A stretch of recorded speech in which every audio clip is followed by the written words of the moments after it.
Are you getting yourself ready for our show?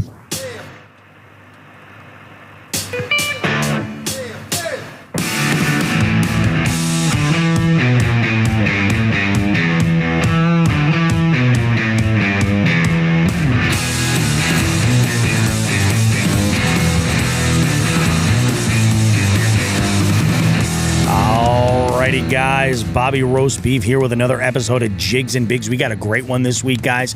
Right out the gate, we're starting out. We got two brand new partners that we have to introduce and talk about. Some really, really interesting stuff they're bringing to the table. Lots of good stuff for all sorts of listeners of the show and our jig heads, of course.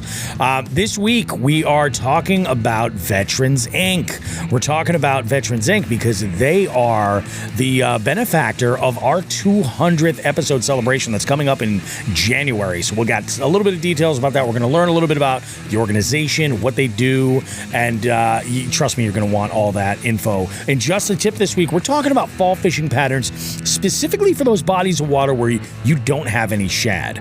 There's a bunch of information about shad-based waters, but otherwise, what do you got? Well, Shawn the Fisherman has some information for you guys. And FTG this week, this story drove me nuts. It involves a kid. It involves some lying son of a bitch, I think, and just being a degenerate. You're not going to want to miss it. Gear of the week this week. The first introduction. What's the first piece of gear we're going to talk about?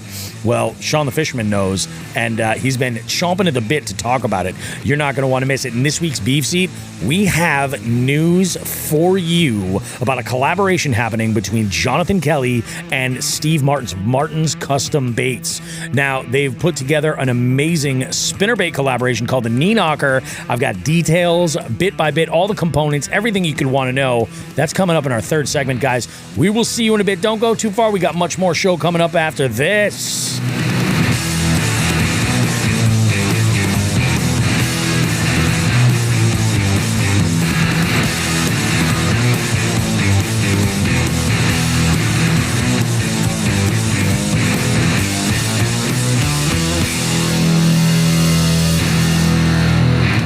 Goddamn right, Bobby. It's one hell of a show. It is. It's an amazing show. Gentlemen, how are you? How's everybody? What up? Good. We got the usual suspects on today's show. The whole squad showed up tonight. We got myself, we got Shawn the Fisherman, and all the way out adjacent to Lake Hartwell in South Kakalaki, we got who the fuck is Joe Brown on remote right now? He's like the Connie Chung of Jigs and Bigs. Yep. I could have pulled on location. Who the fuck? It's Joe Brown on location. Oh my good Lord. It's crazy. It is crazy. I can't believe it, man. I hope you freaking you put the smackdown on him, man, while you're out there. Yeah, me too. A lot of money at stake. So we'll see what happens. Yeah. All you can do is give it the old college try, That's it. It's all you can do. I love it. But you're down there with our guest from last week's show, Josh Cottier. And so that's pretty slick. You got any other locals down there? There's a couple other guys here from Mass. Jeff Tibbetts is here. Okay. And then shoot, I can't remember the other guy's name, but so I've been hanging. Josh and I hung out last night, had a few too many. Was a little tired this morning, we had a blast, and then we went on the water together. We didn't go to the same spots or anything, but we went out together and then came back in together. So nice. He's an animal. He's a good dude. He's fun. That's awesome, man. Yeah, definitely. It's been a wild week, guys. And before we dive into the what our weeks have looked like on our end individually, we have some information for you guys. We got two brand new partners that we need to talk about. Two brand new partners at the show that are, we've been working for a long time with Three Bells Outfitters. We've been working with Torres Sunglasses, and just this year we started working with Dark Horse Tackle, but we have two more to add to that list. And I'm going to start with the simplest one first, and we're going to talk about one that's a little bit more complex. The first one is we're officially working and partnering with Reaction Tackle. Reaction Tackle, as you guys know, has been a longtime favorite of mine as far as a source of tungsten, tungsten terminal tackle.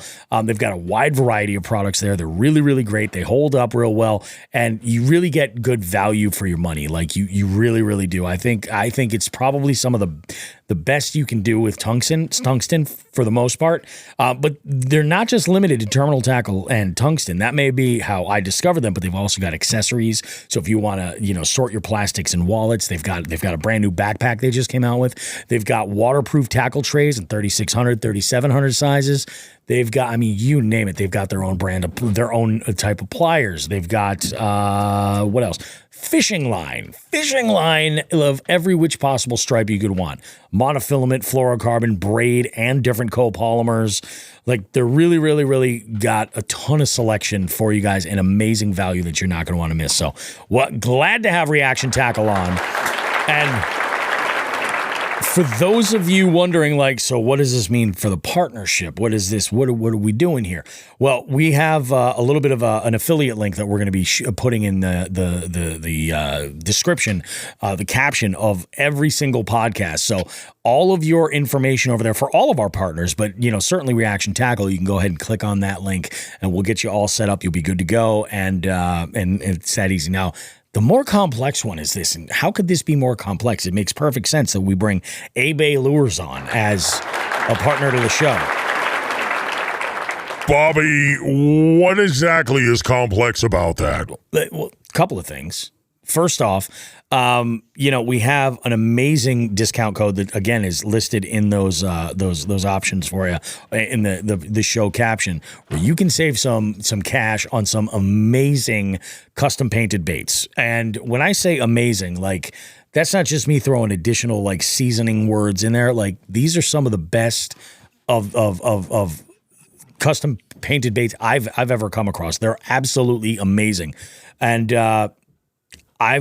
I don't know that I can actually talk about this yet. I don't think the recipient of this specific bait in question has received their bait, but both Shawn and myself, Shawn's in possession of it. I've seen this myself, and even if you're going novelty with it, holy fuck.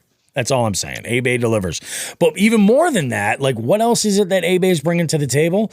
Well, if you've ever wanted to fish the St. Lawrence River, you've ever wanted to fish the Alexandria Bay region, Thousand Islands, something like that, lodging is very important if you're going to make that kind of a trip. And we've got two options that A-Bay is connected with. One of them is an Airbnb. It's an apartment. The other one is a motel with amazing lodging options for you guys to check out right in that area. We love Chris and Christina from A-Bay, and anything that they're involved with is done right. I think Shawn can attest to that, seeing everything in person on his own. And ultimately, someday, what this could mean for you guys, especially with the lodging, is, hey, maybe we'll have a Jigs and Bigs package, where you're going up at a specific time of year, and we'll have a little gift basket with some baits and some swag and, maybe some jigglers. Who knows? Whoa. Who knows? So glad to have Reaction Tackle and A-Bay Lures on as our new partners. Very, very exciting. Very, very cool. One other thing before we dive into the weeks, just some housekeeping here, guys. If you're new to the show and you're like, oh, I kind of like this. This is pretty good. If you enjoy what you're hearing, do us a solid and go over to Apple Podcasts and leave us a rating and a review. You can rate us on Spotify as well. But the reason why I bring up Apple Podcasts is because it really does kind of take the premier level of stroking that algorithm so that more people can discover us. And it goes a long, long way. We really, really appreciate when folks go and they throw a review together. I think that's awesome. And you guys are absolutely amazing. And then the last thing I kind of want to talk about here is has to do with a little giveaway, a little contest. You may have heard in the intro that I had said my that we have a guest today, two guests, Jonathan and Steve, collabing on an amazing spinnerbait. Well, this spinnerbait, the Knee Knocker, is going to be in this next month's Dark Horse Tackle Box. You'll be able to get one before anybody else gets one. And I've actually gotten a little bit of a preview of what the colors look like because of Dark Horse. And holy Jesus. I'm just saying, it looks awesome. But when Zach had contacted me and he said, dude, we want to do something. We want to do a giveaway. We want to give away a Weekend Warrior box from Dark Horse Tackle on next week's episode. I said, you know what? I think we can do it. So we're going to actually pick the winner next week after it comes out. But we need you guys to get your input now, your entry. So how do you enter? We're going old school radio right here, guys. Give us a call on the Jigs and Bigs hotline. It's 413-324-8519. You can call us any time of day and leave a voicemail. All I need you to do is basically tell us why you like Jigs and Bigs. Or if you have some kind of, constructive criticism or something, you can put that as well. But let us know why you love Jigs and Bigs, and do so at 413-324-8519. Standard long distance charges may apply. I don't know. It's a phone number. Just give us a call. Leave us a message. And you will be, of those individuals that are in there, we will select one of those messages at random, and that will be the winner of that Weekend Warrior box from Dark Horse Tackle. So all good stuff on all fronts. All fronts, every front. Holy shit. So where should we start with this weekly recap? Because my week was kind of hot garbage. Let's start with the hard garbage then. We'll start with the hot garbage? Okay, all right, let's do that. Let's talk hot garbage. All right, so let's break it on down. So, I started out this week's tournament shenanigans when I think I had 2 points. I had a small largemouth and a sunfish, a bluegill. Went out late last week, kind of got a little, head start. This week I had gone out. Well, actually, yeah, it was Tuesday. It was the first day I had gone out. I went out to the good old Congamon Junior. It was the first day I was able to get out this week for the tournament, and I caught no less than a dozen bluegill, and they were just voracious. In fact, it was a handful of different presentations. I was trying to weed them out a little bit. I did manage to get a few dink bass. I caught my first one was like 9 or 10 inches. The next one was, I think, 12 or just over 12. And I would end up with another bass later on in the week. Wednesday and Thursday were primarily work days. I had a lot of interviews scheduled, lined up. Got an interview coming up with Jason Fletcher from the All Things Overland podcast. We had a really good conversation. I can't wait for you guys to hear. And then I also recorded with Steve and Jonathan for this week's show. So that was, Wednesday, Thursday. Thursday, I had an interesting night of work. I didn't work my regular trivia night on Thursday night. I actually had another one of those, I would say, infrequent traditional bingo nights at one of these Boston apartments that I've kind of become a household name at. And this one was in Newton. A really, really, really nice facility, like a really, really nice facility, and a great group of tenants. It was packed. Traditional bingo, they never have done an event like this at all. And the organizer for it was just like, I am floored. Like, it went over so well. We're going to have you back for this, and then maybe we can try some other stuff too. So that's very, very cool. That was kind of a long night. I think I did bingo from 5:30 to 7. But by the time I got back home, I don't even know why they're still doing construction on the Pike this late. Like, it is so painfully slow when it gets later in the evening. It's so ridiculous. So I got home Friday. My plan was to get out and do a little bit of fishing. My youngest daughter had plans to go over to a friend of hers house, and which is great because that took the pressure off of me having to be off the water at a specific time. So I was able to kind of do whatever running around I needed to do and everything else. In fact, it was Friday, now that I think about it, that I recorded with Steve and Jonathan. So I recorded with them. I immediately had run outside, hooked up the trailer to the truck, headed out to the pond, and I was going to a spot where the draw was trout. That was the target. That's what I was really kind of going for. I had a big list to cover, trout being one of them, but yellow perch, what was crappie were on there, bowfin on there, a bunch of different stuff. Smallmouth, I still haven't gotten into a smallmouth. So I head out to this one spot. Oh, and pickerel as well.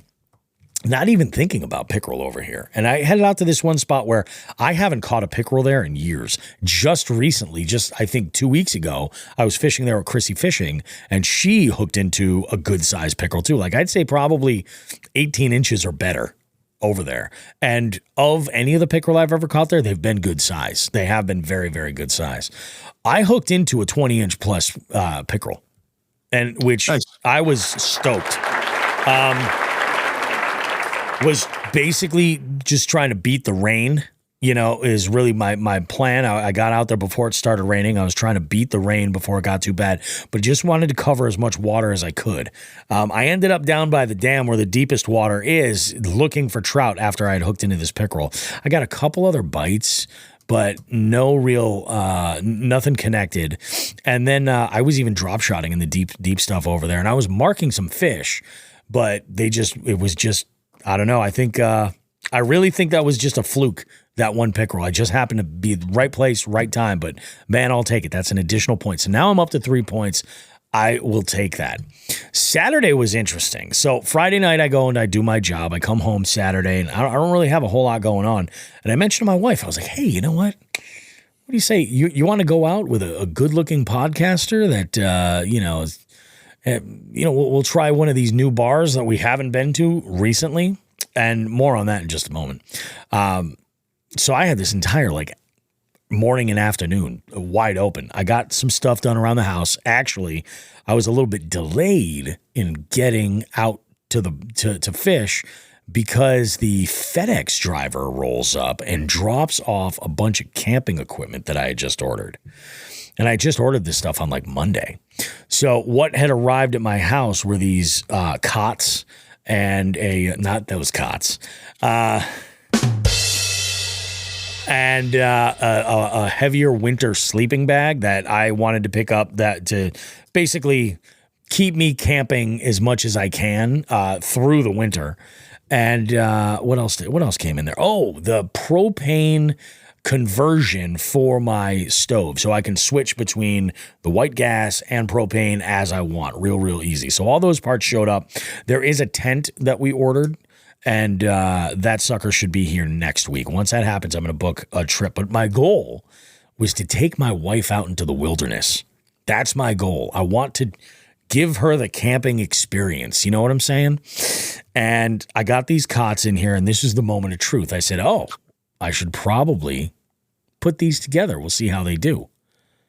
So I put it all together. Thing goes together so easy. So easy. I lay down on it and I'm like, okay, I don't really think there's a need for an additional sleep platform under there, like an air mattress or anything like that. I don't really think it's needed. So I said to her, I go, why don't you jump on this thing and try it out? See what you think. She lays down on there with both of the dogs, Hudson and Eleanor, and proceeds to sleep for about 90 minutes. That was a win. She's like, it's not that bad. It's pretty good. Literally. I'm like, is this actually going to happen? Because I bought all this stuff thinking that I wanted to do it on a budget enough where if she never camps, this will be great for when I'm going out with my buddies that don't have camping gear. You know what I mean? Or I'm doing a trip and I can't sleep more than myself in the truck, myself and Hudson. That's maximum capacity, So this kind of helps things along. So we'll see what happens. So that kind of delayed me a little bit on Saturday. I went out, did a little bit of bank send. I grabbed my catch board off the kayak, a couple of baits that I wanted to throw, and I went over to this one spot, and man, they were just voracious. They were biting like crazy. Almost every cast, I would get bit by something. Lots of bluegill. I was throwing a super downsized presentation, just looking for the variety. I did sink a hook into a 10-inch plus fall fish. And unfortunately, as I was going to take the picture, like a total amateur, I had my board real close to the water's edge and he just flopped off and went. I'm like, you son of a bitch. But I wasn't even 100% sure that there was a fall fish category. I was just like, while I have you here, allow me to take some pictures just in case. And it wasn't even necessary. It was fine. Fast forward a little bit, and I changed up presentations just to kind of see what was going on, and a bunch of dink bass. But I did catch a 15 and a half inch, which I upgraded my largemouth to just to have the inches in there. Why the hell not? You know? And for me, that was it as far as fishing goes. Now, I mentioned bars earlier. I told you that I went out with my wife, and I did. We had gone out to a small bar in the area called O'Connell's. Now, my wife had DoorDashed from O'Connell's, and the menu is amazing. So we kind of knew that the food was great. We just kind of wanted to see what the atmosphere was like. Atmosphere was kind of exactly what we were looking for like super casual. You know what I mean? Like just really, really chill. We went in and we ordered some drinks, but the first thing that I did was I caught this thing on Instagram that got my attention. I was initially thinking of it as a Drinko drink, but it's just too good. It's called a duck fart. You guys ever hear of a duck fart? I have. You have? Yeah. You're the first person that ever has. And I don't even drink, but I've heard of the drink and I thought it was funny. No shit. Yeah. Well, what the drink is it's a layered shot. It's Kahlua, Bailey's, and Crown Royal. And the whiskey at the top, the way it sits on top of the Bailey's, it kind of looks like duck fat. Like it's pretty cool looking. I was like, oh, that's kind of interesting. So bartender made one of them up, was delicious. I couldn't convince my wife to do it. She does not like the brown liquor. She doesn't like whiskey. And I told her, I was like, I don't know. Well, the second one later, many rounds later, that the bartender had made for me, she overpoured the Kahlua. And I tend to think that she did this intentionally. She's like, well, looks like I'll just have to make you this one. You'll just have to enjoy it and see what you think. So my wife even drank it too. And she was like, that's not that bad. That's pretty damn good. I was like, yeah, interesting. But yeah, I was like, yeah, duck farts. Sounds good. Son came home today. I did trivia for one of the team members of the group, the team Tally Hose, at their little house party they have in the fall. And here we are, recording podcast greatness for you guys. You know? You see what I do? It's fantastic. It is. I had my yearly fall adventure this past weekend. You did. I got out to my camping trip with my buddies. I have a group of high school buddies. We get together once. We used to get together twice a year. And unfortunately, the state of Massachusetts, I think, has cut back on people working for the DCR or whoever takes care of the state parks. And we had to knock it down to once a year. But we had a blast, even though it was rainy. Many jiggles were had. We did get out fishing a little bit. This was weird. I know I called you about it, Bobby, because you were planning on joining us, and I said, don't bother, because the campground we went to has a lake on it. We generally just go down and fish the lake just for ha-has. You know, myself and Nelson obviously fish a lot more than most of our buddies. I brought an extra kayak to get a friend out. He wanted to try a pedal kayak. And we were besieged at the park all weekend by orienteers. Joe, do you know what an orienteer is? No, he does not. An orienteer is someone who follows maps and they learn how to orient themselves in the wilderness. Oh. So they were out, not on, I didn't see them on the trails. They were following the roads in the state park, which I think kind of defeats the purpose. Yeah. So trying to orient. Oh, well, I'm on this fucking road. Now here I am. You're telling me they're just not very good orienteers. Well, the other funny thing is they all dress like they're in the Tour de France with no helmets. Oh, God. Spandex and 3/4 zip fucking you know what I mean? Like polyester spandex blend shirts. Do they have a bunch of logos that they're not being paid to wear? Why? Yes. And they're ready. It looks like they're ready to put numbers on their backs. You know what I mean? Like, it's just very weird. Anyway, they clogged up all the parking. I act like I'm so disgusted by this. I'm just confused. I've never heard of anything like this before. And two of our buddies spent time in other branches of the service, and they knew immediately what the hell was going on, the Army and Marines. So they're always actually trying to find where they're at. And I just had never encountered anything like this before. And they took up all the parking for the lake. So we went down the road to another lake that I'm familiar with. And we caught plenty of bass.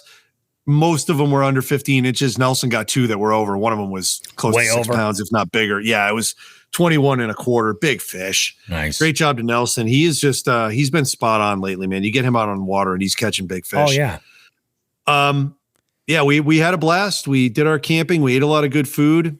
And aside from the camping trip, which was the highlight of the week, the only other thing I can say that I did this week was with the Jigs and Bigs tournament going on, I headed out to a body of water up in the Berkshires, and something funky happened, and it happened to you a couple weeks prior where a catfish smacked a lure. Well, I didn't get a bullhead catfish. I got a channel catfish, which was nice. Very, very bizarre where it hit, very bizarre what it hit. I'll take it. I'll take the channel catfish. Yeah, go Threw for it it, up man. on the board. It's up there. We'll talk about the Jigs and Bigs tournament later. Other than that, I have a lot to talk about, but it's not this week. This week was very busy outside of fishing for me. And I mean, really, it's prepping for basketball season. So yeah, that is what it is. I love it. So, Joe, where do I begin? how's life been on the road?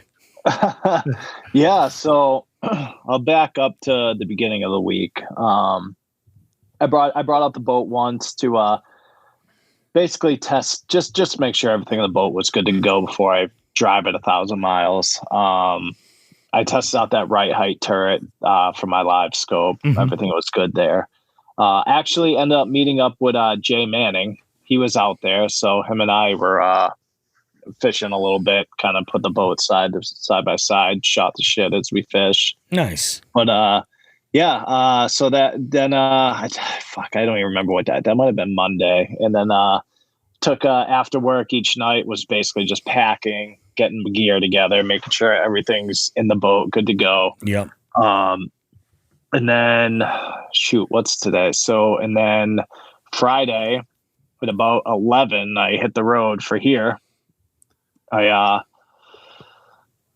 a long ride. Yeah, it is, dude. That's a long ride. Doing it alone, I can't imagine. Yeah, doing it alone, pulling the boat, and I took I think it's 81. I did not take 95 because I didn't want to deal with New York City or Washington D.C. So I took a route that's a little bit more west, in the mountains and stuff. So it was nice. It was like it's a much nicer ride for those who've done 95. This is like a much far more scenic than like the 95 route, where all you get is like south of the border, and then that's about it. But yeah, it was. So I did that ride. I put in about. We chat a little bit on Instagram, Bobby. I did probably like 9-10 hours after waking up at 4:30 for work, and I was like, I'm smoked. So I ended up grabbing a room real quick just to get some shut eye, and I hit the road again early. Got here about 3:00. I went straight to the boat ramp. I wanted to get myself oriented with the ramp and whatnot. It is fucking huge. It is. Oh, really? It's the boat ramp here is like hundreds of spots for boats. Hundreds. No shit. Yeah, hundreds. Just the amount of docks that are there. And this is some place where the Bassmaster Classic was just here, I think, last year. Yeah. From the spot that I'm launching out of. So it's just a really cool facility. It's like an actual facility. It's just huge. It's like four lanes for to dump your boat in, and it's just cool. But when I got here, there was actually a big tournament that was just coming off and getting ready to weigh in. So I didn't end up splashing when I first got here. I kind of just, again, checked out the area, whatever. Ended up coming to my room, checking in, finding that all out. trying to figure out where I could plug in my boat and whatnot. Yep. Got that situated. And then Josh Codier had called me. He's like, "Oh, let's meet up." He's like, "I'm here too. I'm already down here." So we went to Hooters last night. Classic. Yeah. Had a few beers. The wings. Yeah. I actually had, so believe it or not, I actually had the Baja shrimp tacos last night. They were actually pretty good. But yeah, I had a few beers. I came back, was very slow getting up this morning. But what I wasn't expecting, obviously I'm a little bit farther west than you guys. I get up like the normal time I would get up to like, catch sun up here or back home. And it was like, I look out the window and it's still pitch dark. I'm like, perfect, going back to bed. There you go. So it didn't get light here till like 7:15 this morning. No shit. Yeah, it was weird. So I got to ramp probably like 7:30. But one thing I mean, I'm in South Carolina, so I'm expecting it's gonna be warm and like, I wake up this morning, I look at the weather, it's 40 degrees out. 40 degrees out. That's rough. Cold front came in here last night. Luckily I did bring some warm clothes and it warmed up quick, but Yep. I was not prepared for that. But yeah, so I hit the water and I talking to some local guys, some other guys that came down from ABA from all over the country. Yep. But another thing I wasn't expecting is they went through a drought all year here. So Hartwell's probably like 6 feet, 7 feet down right now. All right. Yeah, it's really low. But I get out there. I did a lot of like mapping and stuff today. Mostly mapping. Obviously I tossed some baits around and whatnot, but I was just trying to figure it out. I've never fished a body of water like this for, for a tournament or anything like that. Oh yeah. I was able to, like I was telling you earlier, Bobby, I was able to find like some schools of spots. Problem is they're just moving. The bait's running, they're moving. It's tough to like pinpoint them. So by the time I'd see them, I'd get my bait in there. By the time my bait hit the water, they're gone. Yeah. So I was like, okay. So from there, basically what I did was, I was like, all right, I'm going to go for the largemouth because everyone's been telling me like, if you want to win, you got to go for the largemouth. Like the spots just don't get to the size of largemouth do here. Yeah. Yep. So, so I did that. I ended up throwing a Nico and some timber. I got a largemouth. The problem is like you see all the shads moving up in the creeks and stuff. They're definitely, this place is like literally in the middle of the summer to fall transition. The bait's running up into the creeks. The bass haven't quite followed them yet. Yep. So I'm hoping it like transitions in the next couple days, like completely. But yeah, so that was kind of tough. Screwed around a little bit more, flipping docks and skipping docks because everything's floating docks here. Cause this place is deep, very deep here. End up getting one spot on a mega bass spark shad. It was like a little under 2 pounds, long and skinny. Yeah, my first spot I've ever caught that I know of, that I remember. Yeah, and then I was out there from probably like, that 7:30 to when I told you, so like 5:30. I was on the water until caught a couple crappie as well. Saw a fucking giant. I don't even know if this is big for them, but saw a big ass long nosed gar that came and broke the surface sitting right next to the boat, like he was checking me out or something. Yeah, and that's it. Did a couple runs. But this place is just gigantic. Yeah. It's absolutely enormous. It's cool though. It's definitely a cool fishery. It's clear. Yeah. So I'm hoping I get out there in the morning and I figure something else out a little bit more. It has been windy as hell here too. Yeah. So that hasn't helped. But yeah, we'll see what we can get going tomorrow. It's awesome, man. Tournament starts on Wednesday, right? Tournament is Wednesday to Friday. Yeah. So you got a 3 days. couple of days to play with and try and dial something in. Man, that's wild. Yeah. It's I'm stoked for you. That is fucking cool. Yeah, it's cool, man. It's a really cool experience being down here. Like, I follow the Elite Series and everything. Yeah. So just like being on a body of water that, they do. Yep. I watched the shit out of previous videos, kind of like from the Elite Series and MLF and all that, kind of seeing what they were doing around this time. And it helped out, throwing that Nico, that wacky around docks. I saw them doing that. And, I was able to hook up doing that. But it's crazy. Even a lot of the locals are like, this place is fishing really wacky right now, like really tough. Yeah. Even that tournament that pulled up, I mean, they just weren't catching there was a lot of frustrated people. So of course, the first thing I think of is like, oh, are you fucking kidding me? I come all the way down here and the fishing sucks. But yeah, caught a couple of fish. So I was happy with that. I'm just going to keep trying to figure out a pattern. Tomorrow and check out. I checked out like one end of the lake. I went up into a bunch of the creeks and fingers and all that. But try some more tomorrow. See what happens. Yeah. What's your water temp like? 75. Yeah. Nice. 75. One thing I didn't try today that I'm going to tomorrow, and it kind of slipped. I did a lot of research on it, but for some reason it just kind of slipped my mind. Yeah.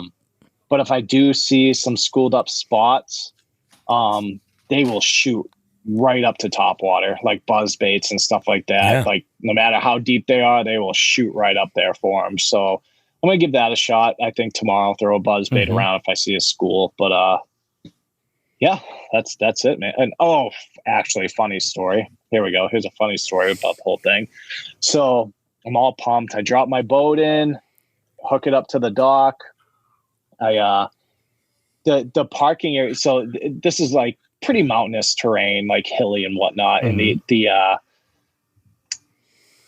parking area is probably like, close to 100 feet above like the boat ramp, So you're looking down.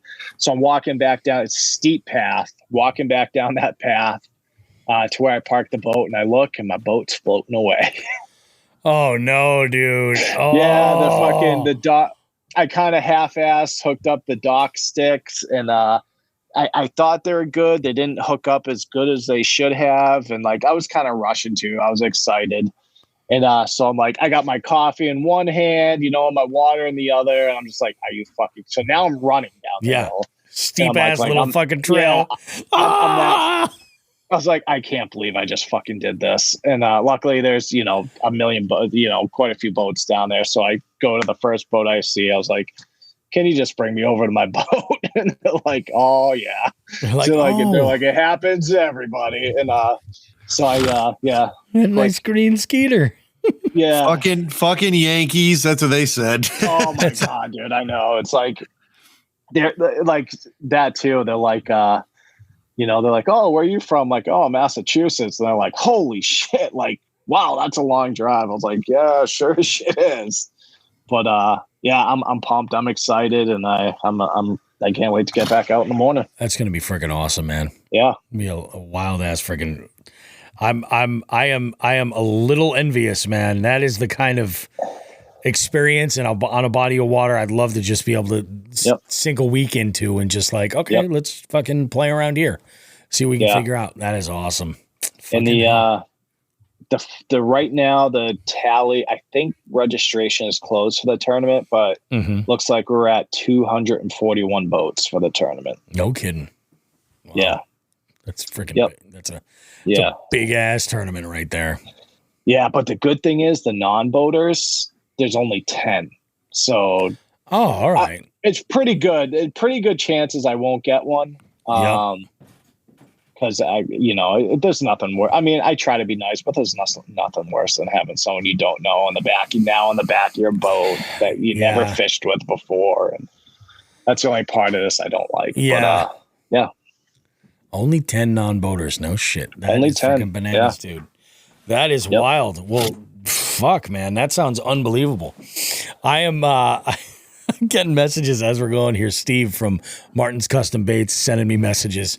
And he's like, dude, that interview was great. You guys are going to love this interview. It was so great. Are you, Joe, you pay a whole lot more attention to competitive angling at the elites level and stuff. Are you familiar with Jonathan Kelley at all? Yeah, I am. Yeah, all right. As a matter of fact, it's so funny. I think in the interview I mentioned, I even shameless plug. I was like, oh yeah, I think he's getting married soon, and I was like, I got you. Yeah. Got a really good track record here. But I am stoked. Wait till you guys hear about like the details of this bait. It kind of fits perfect right in the spectrum of what Martin's Custom Baits already offers for spinner baits between the Northern Forage and the Pro Series. This one is, I can't wait to get my goddamn hands on one of these. Absolutely. So unbelievable. And Dark Horse Tackle subscribers, you're going to get one, Oh, beautiful, man. So let's talk. Shawn, what do you think? You want to talk Veterans Inc. before we get to the tourney stuff, or do you want to update everybody on tourney stuff and then go to Veterans Inc.? Tourney stuff's got to be quick. Let's do that. Yeah, it'll be pretty quick. Real quick. I wasn't ready for it. God damn it. See, I'm such a piece of shit. I had Fishing Chaos up a second ago. We were talking about it, and then I was like, I just closed it haphazardly because why not? Why would I keep it open? Yeah. Why would I keep it open? Why not? All right. Jigs and Bigs, the official first titled nationwide multi-species scavenger hunt, where it reflects that on the front page of the tournament. I'll just do top 10. We're it's the first week is down. Yeah. We got a lot of fish being turned in. We've got just under 100. Again, the new rules are in place. Mm-hmm. We are in a really good position, I think, here going forward, where we've gotten our shit straightened out. Yeah. Yep. We're really doing well here. So top 10. You know what? I might even go see what people have here. Hey, top 10. Let's start with 3 points. Bobby roast beef. Fucking man has a sunfish, a pickerel, and a largemouth. You got John Thompson, rock bass, smallmouth, and a largemouth. Steve Galloway, smallmouth, pike, and largemouth. Now, I will say this. You guys were tied at 3 points. If we're going to look at length, I think Steve's got you guys on length. So all good. Yeah. Yeah. And then you, and then John. Also, because of my travels, I have not gone in and judged all these. So this is all subject to change. Yep. Should have thrown that out there first. 4 points, got a two-way tie between Nathan Grant, who's got a northern, a bullhead, a largemouth, and a crappie, and Robbie Munier, sunfish, smallmouth, largemouth, crappie. I'm kind of like interested the way that people are kind of slapping these points together out of just different species. It's kind of neat. You know what I mean? Dave Barabani, good friend of mine. White perch, sunfish, smallmouth, pickerel, and largemouth. He's by himself in 5th place with 5. 4th place with 6 points is me. I got a sunfish, yellow perch, the aforementioned channel catfish. Yep. I also got some northern pike that day, a pickerel, and a largemouth. Tim Bean, last month's winner, 7 points, 3rd place. Bullhead, sunfish, carp, brook trout. There's our first trout. Mm-hmm. Smallmouth, pickerel, and crappie. So it's funny. Tim's just got completely different fish than were mentioned. Isn't it crazy, man? Yeah. And then we got a two-way tie for first place. Actually, with the tiebreaker, I'm sorry, we have a points tie for first place. Jerry Howes is in second with a rainbow trout, 9 points. Rainbow trout, white perch, rock bass, sunfish, brown trout, excuse me, yellow perch, smallmouth bass, pickerel, and largemouth. And John Hagen's first place by length. Bullhead catfish, rock bass, sunfish, walleye, smallmouth channel cat, largemouth crappie, and flathead. Yeah, that's right. Flathead. That's kind of nuts. Yeah, it's really good to see all these fish in after a week, and 3 more weeks left in October. We'll see what we can do here, folks. This is awesome. Very, very good. I do want to mention we did get one angler that had reached out specifically asking, a couple of questions about like, whoa, what species are on the list? And I told him, I said, check out the rules. And I said, you should be able to also go through and scroll through and see the species. This might have been actually just before the tournament went live. And then I think after it went live, he was able to actually go through and see them. And he went through and he was like, you're missing this, and you're missing this, and you're missing this. And you know what? All those species are only found in South Florida, and it's just not worth it. I looked at it like this, is it's like that old line from Star Trek. The needs of many outweigh the needs of a few. So we're not necessarily going to add those in there, and this isn't leaning toward the north in any way. This is trying to even the playing field is what it's ultimately doing. So Shawn and I had talked at length about I was hoping for a tilapia category. I think that's one of them he wanted. And I'm like, I suppose, I'll just go to Stop and Shop in the frozen section and defrost one and then, measure that bitch. See what happens. Catch them on Hawaii. We'll include Hawaii in the next tournament. There you go. Their Perfect. Their tilapia population. Yeah. Appreciate that. Keep it up, folks. Great job this week. Killing it. Continue. Yeah, we it looks like we're capped at 23 people, which is good for an October tournament. Agreed. Kick ass. Yeah. Keep it going, folks. I love it. Want to talk a little Veterans Inc., Bobby? Let's talk Veterans Inc. Because, you've got a lot of firsthand experience with Veterans Inc., which is, I think, very useful for what we're trying to do is raise money for an amazing veterans organization. Yeah, let me start with a little bit of history. So in 2018, I was in the process of completing my master's degree, and I had been a career electronic technician to that point for, really 19 years. Yep. And somewhere around 2013, on the military side of my life, I made a change in career and I moved over to career development. And I found out that I felt I was pretty good at it and I got it. I understood it. It was something that I really felt that with some experience, I could really, really help a lot of people with. Yep. And I finished my military career in that role, but on the outside, I was still an electronic technician. And luckily enough, some positive things happened in our household concerning my wife's employment. And I was able to step away from one career and start over in another, which not a lot of people can do. And we were very lucky, and I'm very lucky that I was able to do that.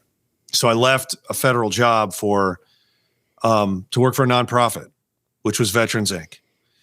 They needed a career counselor in a program they administer called the CODE, CODE, which is the Call of Duty Endowment. And when I say Call of Duty, it's not just military slogan, being applied to a program. Mm-hmm. It's actual money provided by Activision from the sales of Call of Duty video game dog tags. So if you go into GameStop and you see dog tags on the counter every time a new edition of Call of Duty comes out, if you flip those over, it says all proceeds go to the Call of Duty Endowment. And that program is administered by veterans organizations throughout the country. Oh, all right. In New England, it's Veterans Inc. Yeah. Veterans Inc. hired me, and I worked there for 2 years doing this up until the pandemic, which a lot of other things changed, and I was able to, I say this regretfully because I love that job. I stepped away from the workforce. Yeah. As we've documented on the show a million times, and during those 2 years, obviously I helped. I don't know how many fellow vets get, with their employment needs, whether it was people that were at different stages of their lives between, it could be, they could have just been switching jobs, or they could have been out of the workplace for a while for a number of reasons. Mm-hmm. Some of those reasons that are addressed by Veterans Inc., homelessness, addiction, abuse problems, you name it. Yeah. But what Veterans Inc. does is for any veteran that gets in touch and needs resources to take the next step in their life, no matter where they're at. Again, if you're struggling with an addiction problem, or you're struggling with homelessness, they have the resources for that. And I don't just mean sending you to a counselor. Veterans Inc. maintains an addiction and abuse facility outside of Worcester, a rehab. Yeah. They maintain, it's theirs. They also have a homeless shelter on campus in Worcester. So if you're a veteran in the New England area, you're able to contact Veterans Inc. And it's not questions of, of if we can get, if Veterans Inc. can get you the help. It's what help do you need, and we'll get it. It's really building back lives and getting people back into society, if from whatever level they're at. And I was very proud for 2 years to be a part of that. A lot of volunteer work I did on the side with that. And out in Western Mass, where I obviously am from and was working out of, I was able to use a lot of my military resources as I finished up my career and then retired to help people on the employment side. So when you and I had the discussion about what nonprofit would benefit from what we're doing with the game dinner, it wasn't even I had no second option. I just said Veterans Inc. I've worked there. I've seen where funds and donations and goods have come in, and I've seen the good they can do. So I'm very happy that we're going to be a part of helping them out, even, to any degree. Yeah. And I'm sure between now and the time of the game dinner, one person that I worked extremely closely with, love the guy to death. Christian DeLuzio he's the head of a couple of programs out here in Western Mass. And I'm sure, he loves promotion as much as anybody else. I'm sure we'll have him on the show before it's go time, and he can talk a little bit more. But I mean, I saw it work. I saw people get help, and it is, Joe can attest to this. The number of folks that we've seen, not everybody just leaves the military and just has a perfect life. Yeah, things happen, and sometimes things aren't set up the right way. Whether it's the service members issues or things that happen on the way out.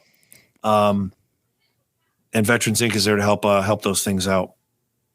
So it's a good thing. It's a good organization doing something really, really, really needed, and it's good they're able to do what they can do. And I think it's even cooler that this show gets a little opportunity to help with it. It's pretty badass. So when those game dinner tickets go on sale, and they will be released first and foremost to the jig heads, they will get the exclusive link to purchase early tickets. We're looking at about the end of this month is kind of when we want to kick things off with ticket sales. So they'll have an opportunity to jump in, and from there we will open it up to the general public. But we have, obviously, like we want to see everybody there, but we only have a certain number of seats that we can actually put together. So it's going to be awesome. We'll see how it all goes. I guess my family is actually coming out to this, which is kind of amazing. Yeah, because my wife and kids were not at the first show, I think, or at the first 100th episode celebration. They were not. I think Joe's wife and kids were all there, and yours too, Shawn. But mine were not. It took 200 to get them out. It took 200 for them to come out. But they're coming out. They're coming out. It's going to be awesome. And I mean, we've gone, this is just going to be a huge party. We do have a little something that we're working on, trying to make the event even that much more special with something that some folks will be able to like walk away with. And I'm not just talking about like raffle prizes and stuff. Oh, by the way, let's quick transition, because this is absolutely related. I have been talking with Mark over at this regional spice and seasonings company called Heat Your Meat, right? This stuff is amazing. I've reached out to a bunch of companies for, basically the live events, as far as being like what we're calling virtual vendors. They're not going to be on site necessarily, but what we want them to do is to give us materials so that they can have some marketing there and offer some specialty discounts and things to the attendees of our live shows, and, to the folks that follow us on social media and stuff and everything else, as well as a couple of prizes for, giveaways and raffles and things. And I had recently decided, Heat Your Meat, I've heard so much good stuff about. They have a handful of different products. There's the primary Heat Your Meat seasoning, which is a blend of like salt, pepper, onion, garlic, a handful of other spices, and habanero pepper. This stuff is hot. It's delicious, but it is hot. I would be cautious about who I serve this to. It's that hot. They make a mild version of this. Now, I'm going to paint a little picture for you guys, and I spoke with Mark about this to find out and make sure that he was on board with me talking about it like this. But there's a mild version. And at the time, I thought the mild version just had less of the habanero powder added to it. It's an entirely different pepper. It's it's jalapeno. And the two, you cannot compare them because they're totally different flavor profiles. So I got home Thursday night from my event and enjoyed some jigglers. And I was standing in my kitchen eating some subpar pizza, shirtless, and sampling these two canisters of seasoning, the mild Heat Your Meat and the regular Heat Your Meat, and I couldn't pick a winner. When I tell you guys, and if you show up and you're at one of our events, you'll see that we've got cards with discount codes so that you can go ahead and get yourself some Heat Your Meat and try it out, as well as there's this hot and heavy garlic. It's a SPG, salt, pepper, garlic seasoning, which is amazing. I have used it in every single recipe, basically taking salt and pepper out of the mix and just adding this when I would salt and pepper, and it's out of this world. There's also, there's a everything but the bagel seasoning, which has a little bit of everything. It's really, really complex. What I didn't know about this is an award-winning seasoning. Have you guys ever heard of Dano's? No. I've heard of it. Yeah. Yeah. I've heard of it. It's popular. People love that stuff all over the place. This beat Dano's. It's fucking good. In fact, I think it's a Bloody Mary recipe he has with it. And I'm going to the package came with all kinds of like serving suggestions and everything. In fact, there is a smoked cream cheese recipe that Mark kind of threw my way. And I can't do this when I camp with Becca because the poor girl will explode. She can't do the dairy. So I think I'm going to make this, I'm thinking about actually doing like a roasted corn dip with smoked cream cheese. And I think I'm going to lean heavy into that jalapeno flavored mild Heat Your Meat seasoning. Fool around with that a little bit. Get cute. We'll see, nice. What we got. But cute, funny, and fresh. Yeah. Oh yeah, absolutely. And seriously, I was blown away, and we went on and on this conversation went down so many rabbit holes. And I was just like, I got to tell, we're talking about your product on this show 100%. Because I was like, I just would have assumed that this was the same recipe with just less habanero. And the fact that it's got an entirely different pepper element to it means that you can't just buy one or the other. You got to buy both, and they're that unique. I'll get off thanks for coming to my TED Talk, everybody. I appreciate you. Yeah, it was just awesome. But yeah, so we've got some Heat Your Meat stuff for you guys. we're going to have obviously a prize that can be won at the 200th episode. Also at the Columbus show. That's coming up. That's coming up so fast. It's less than a month after the 200th show. It's wild. So is the no, about a month and a half is the Sportsman show too, right? Yeah, the Sportsman show will be a couple weeks after Columbus too. I got to get on that and dial that in. But we do have a couple of folks that have said they were going to donate some things. I believe, did A-Bay say they were going to donate? I thought they were. Yeah. Yep. Yeah, A-Bay said they were going to donate something for the raffle, and Nakwa also said they would donate for the raffle. Oh, good. I'll put them on the list too. That's perfect. Yep. Yeah, because I have a little list going of some of the companies that we're working with. And some of these companies are products. And I've been saying to people, it's not just fishing stuff. Fishing there's such a wide variety of products and brands that are things that I call fishing adjacent that everybody can use, storage options, tools, things like that. It all comes into play. I should just throw this out there. I want to let you guys know.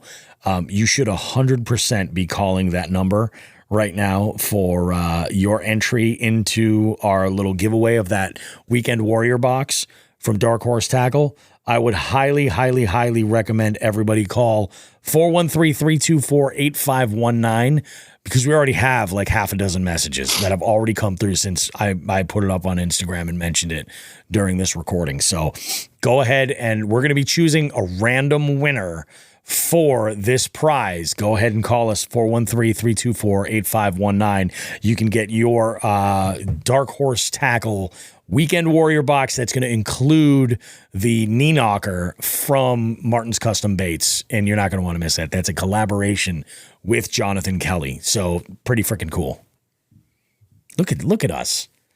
We're running on all the cylinders. It's so good. We're doing stuff. How are we? Let me just double check this little outline right here. I think we covered everything we need to. We covered our weeks. We covered Veterans Inc. Do we have anything else that we want to cap on that? I don't think so, buddy. We're going to have Christian on the show, so we'll be retooling a little bit more. We talked about the 2 new partners that we're excited to have. I think we kind of nailed it. We talked about Heat Your Meat. We are in business, guys.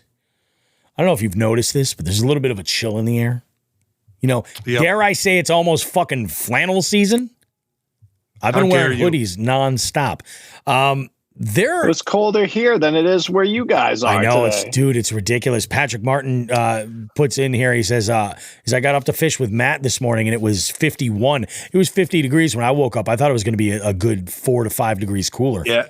Joe, it was 43 when I woke up. So no, it wasn't that far off. It was off. And that was near to your house. So. Oh, okay. Yeah. It's usually pretty cold at my house. Yeah. Yeah. Out here, it holds the temp a lot better, but, it is freaking wild, man. Unbelievable. But let's go ahead and where was I? I was talking about fall and the fall transition, all these fall patterns. Everybody's talking about it. And I keep hearing folks talking about feeding up on shad. What do you do when you're fishing a body of water and there's no shad? Like, does that mean that information is useless to you? We'll find out. We got some of that in Just the Tip. We got a really, really, really good gear of the week lined up. And you guys will even hear some of the new segment opens. Some of them that even... They include Joseph. Yeah. Yeah. Whoa. They're inclusive now. Yeah. We're not going to be canceled anymore. I love it, guys. We will see you in a few minutes with more Jigs and Bigs goodness you don't want to miss out. Just the Tip, FTG, Gear of the Week, and an amazing interview. Strap in. It's going to be one hell of a show, guys. We'll see you in a bit. Don't go too far. Hey, you. Yeah, you. The one with the impeccable taste in fishing podcasts. Bobby Roast Beef here with a little call to action for all Jigs and Bigs listeners. We're opening up our hotline to you. Now you can call us to sound off about almost anything at 413-324-8519. Want to submit someone for our FTG segment? Call us at 413-324-8519. Care to maybe suggest a topic for Just the Tip or Bait of the Week? Call us at 413-324-8519. Maybe you just want to give us or anyone else a little shout out on the show, or you want to suggest a guest for the beef seat. You guessed it. Call us at 413-324-8519. The Jigs and Bigs hotline is there for you to leave a message with us 24/7. Just call 413-324-8519. Also, you can check that number in the notes of this podcast.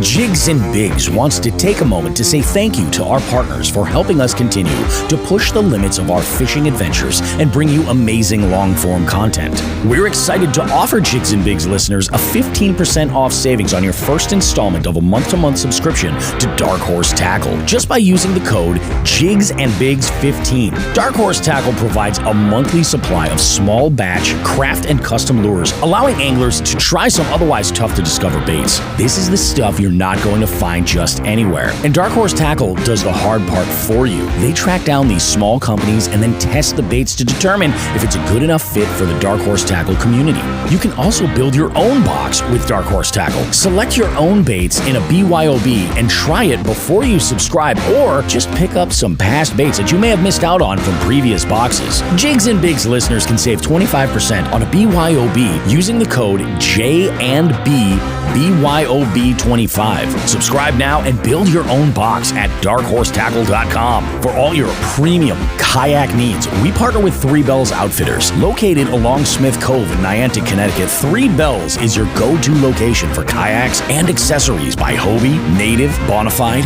Jackson, Yakutak, Naqua, Boondocks, Burley Pro, and many more. Financing options are available to upgrade your kayak fishing experience. White glove delivery also available.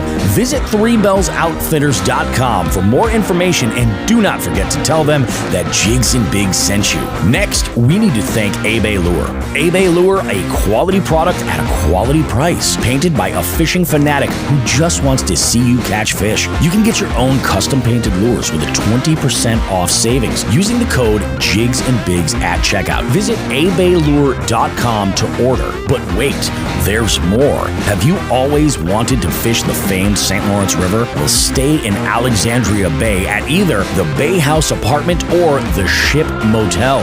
Links for booking can be found in the description of this podcast. Reaction Tackle is the Jigs and Bigs approved source for tungsten, all types of fishing line, a variety of fishing storage and accessories, and a whole lot more. Reaction Tackle provides high value for your money. Click the affiliate link in the description of this podcast to check out their wide selection right now. Again, we cannot thank our partners enough for their support. Please consider supporting them and supporting the show in the same process. All links and codes are listed in the show notes of each podcast.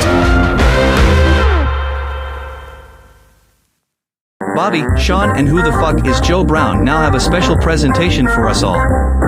It's time for Just the Tip. God, that feels so game showy, and I love it. I absolutely love it. Who is that man that did that voiceover? Because it's not one of us. It was obviously Satan. I employed the usage of AI to do that voiceover read. Like I said, Satan. Exactly. Perfect. So let's talk. I had, this week, I watch a lot of fishing content. I absorb a lot of fishing content, podcasts, YouTube, all kinds of stuff on Instagram, some stuff on TikTok too.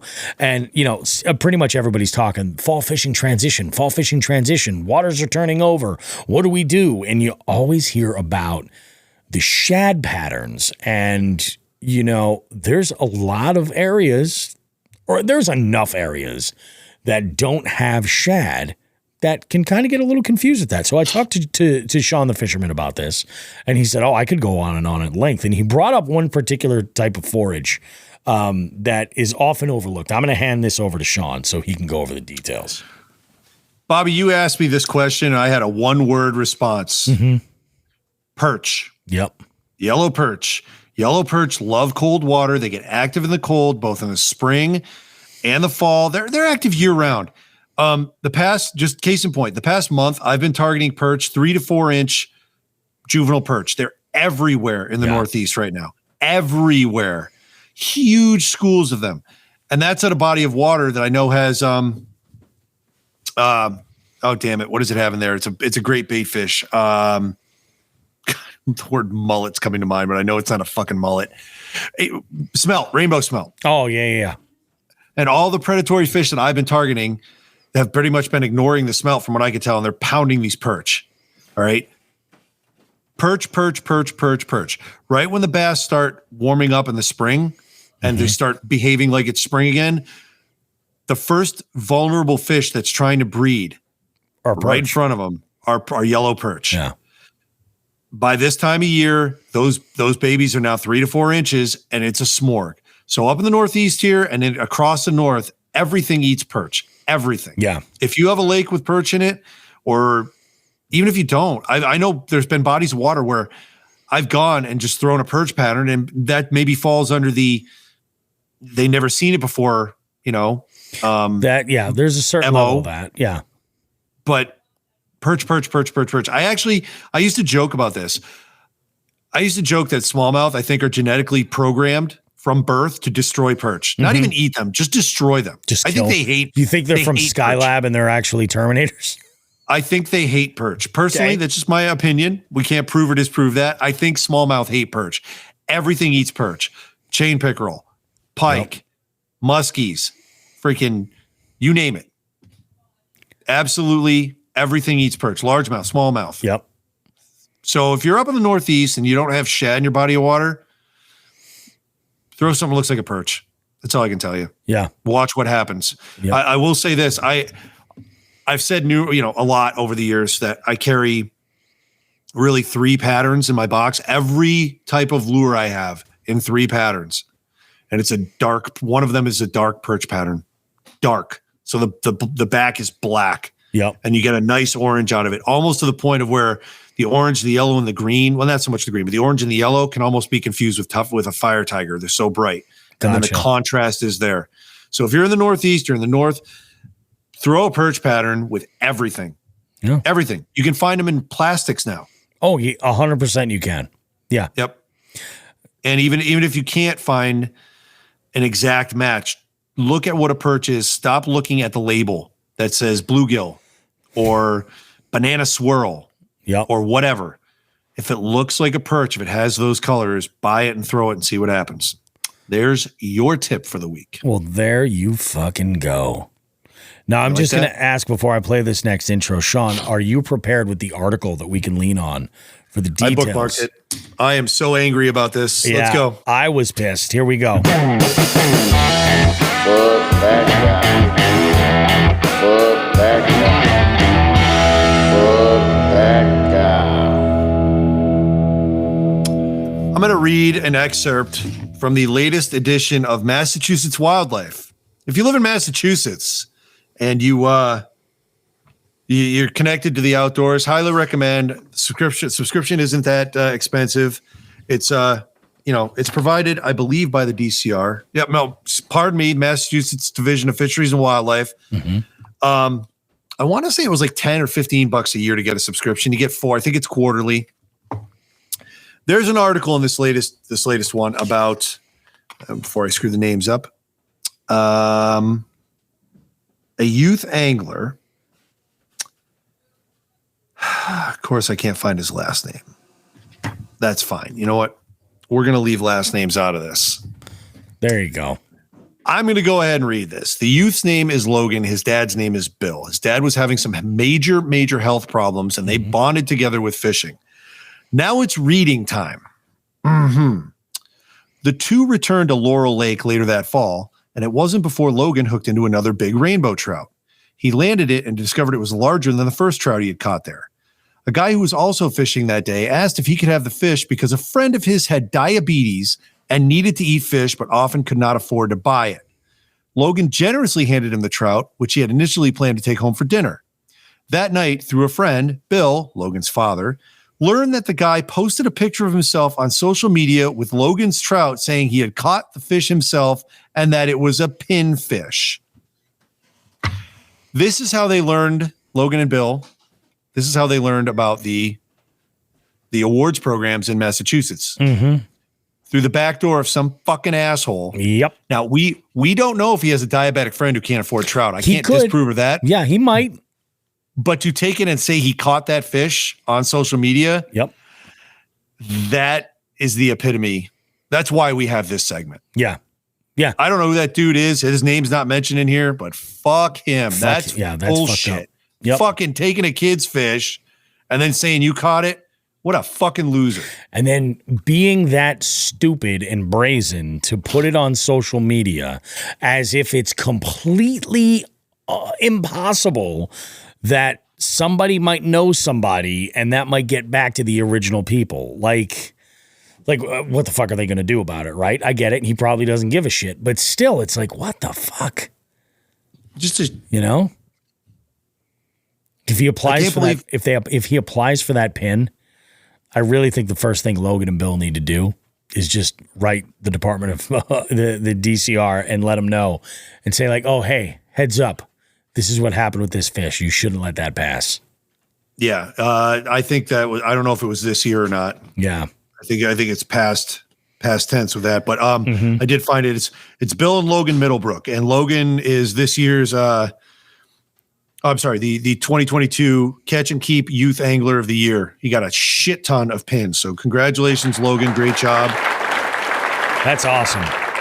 And I believe Bill, his father's health problems have gotten a bit better. Okay, if I that's read good. that right. That's good. So, yeah. So congrats to him. We always like seeing that local kids doing well out in Western Mass. Oh, hell yeah. Especially up to Shears. And on behalf of us, to the guy who took your fish, Logan, and lied about it. Yep. Fuck him. He's a piece of shit. Fuck him. Yep. That's all I've got to say about that. That is fucking ridiculous. Yeah, scumbags. Oh, well, I'm hoping you guys are ready for a new little segment here. We've zhuzhed things a little bit. We're shifting gears, and we're talking gear. Okay, gearheads, it's time to talk tools.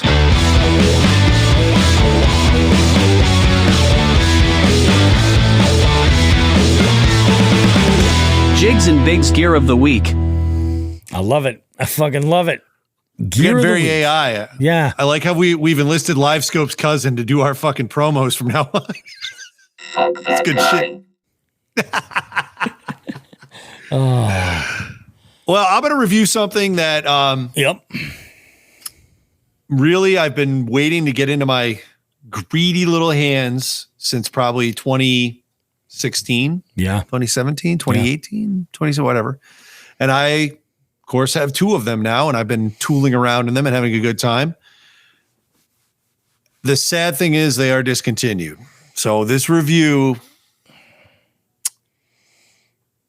I think they were discontinued before we started the show. So I think guess so.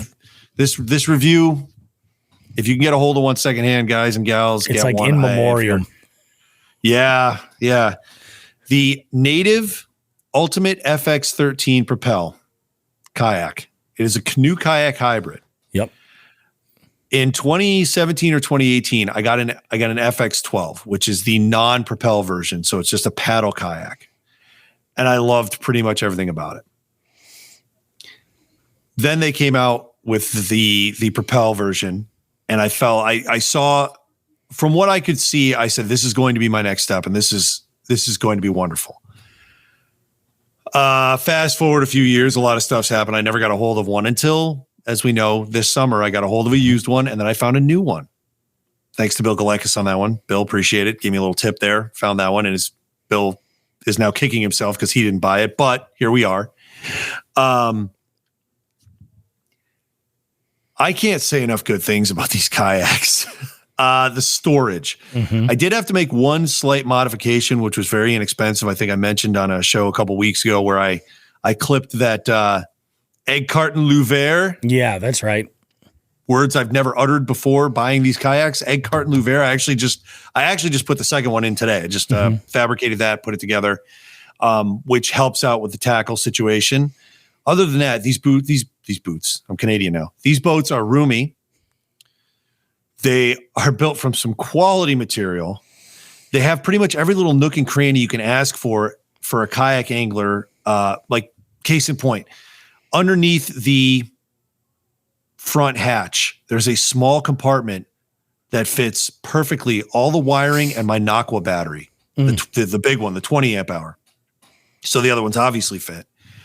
One thing I learned with having Native Ultimates for so long is that there are numerous spots where instead of using rivets, because you use a rivet when you can't get into a hull, there's bolt and nut combos, which I can just unscrew and then slide wire holders on there. And then as you're running wires to and from your transducer, your battery, your fish finder, you can now have those wires tucked right up tight, nice and up against the hull. They're not hanging anywhere. There's not a risk of pulling on them and then pulling on the equipment they're attached to. I love these boats. These boats are made for me. They're light. They're fast. I was just half-ass pedaling, and I was looking at my fish finder yesterday. Half-ass pedaling with the wind in my face. How fast do you think I was going? 3.5. Shit. Wow. And then when I really said, well, I'm going to see what this can do, and this was into the wind, I got up over 5. I was close to 5.5 in the wind. Really? I was pushing it. Yeah. I mean, it was crazy. I love these boats. For a run and gun fisherman, somebody who wants to get in and out of the water quick, the whole Native Ultimate line is fantastic.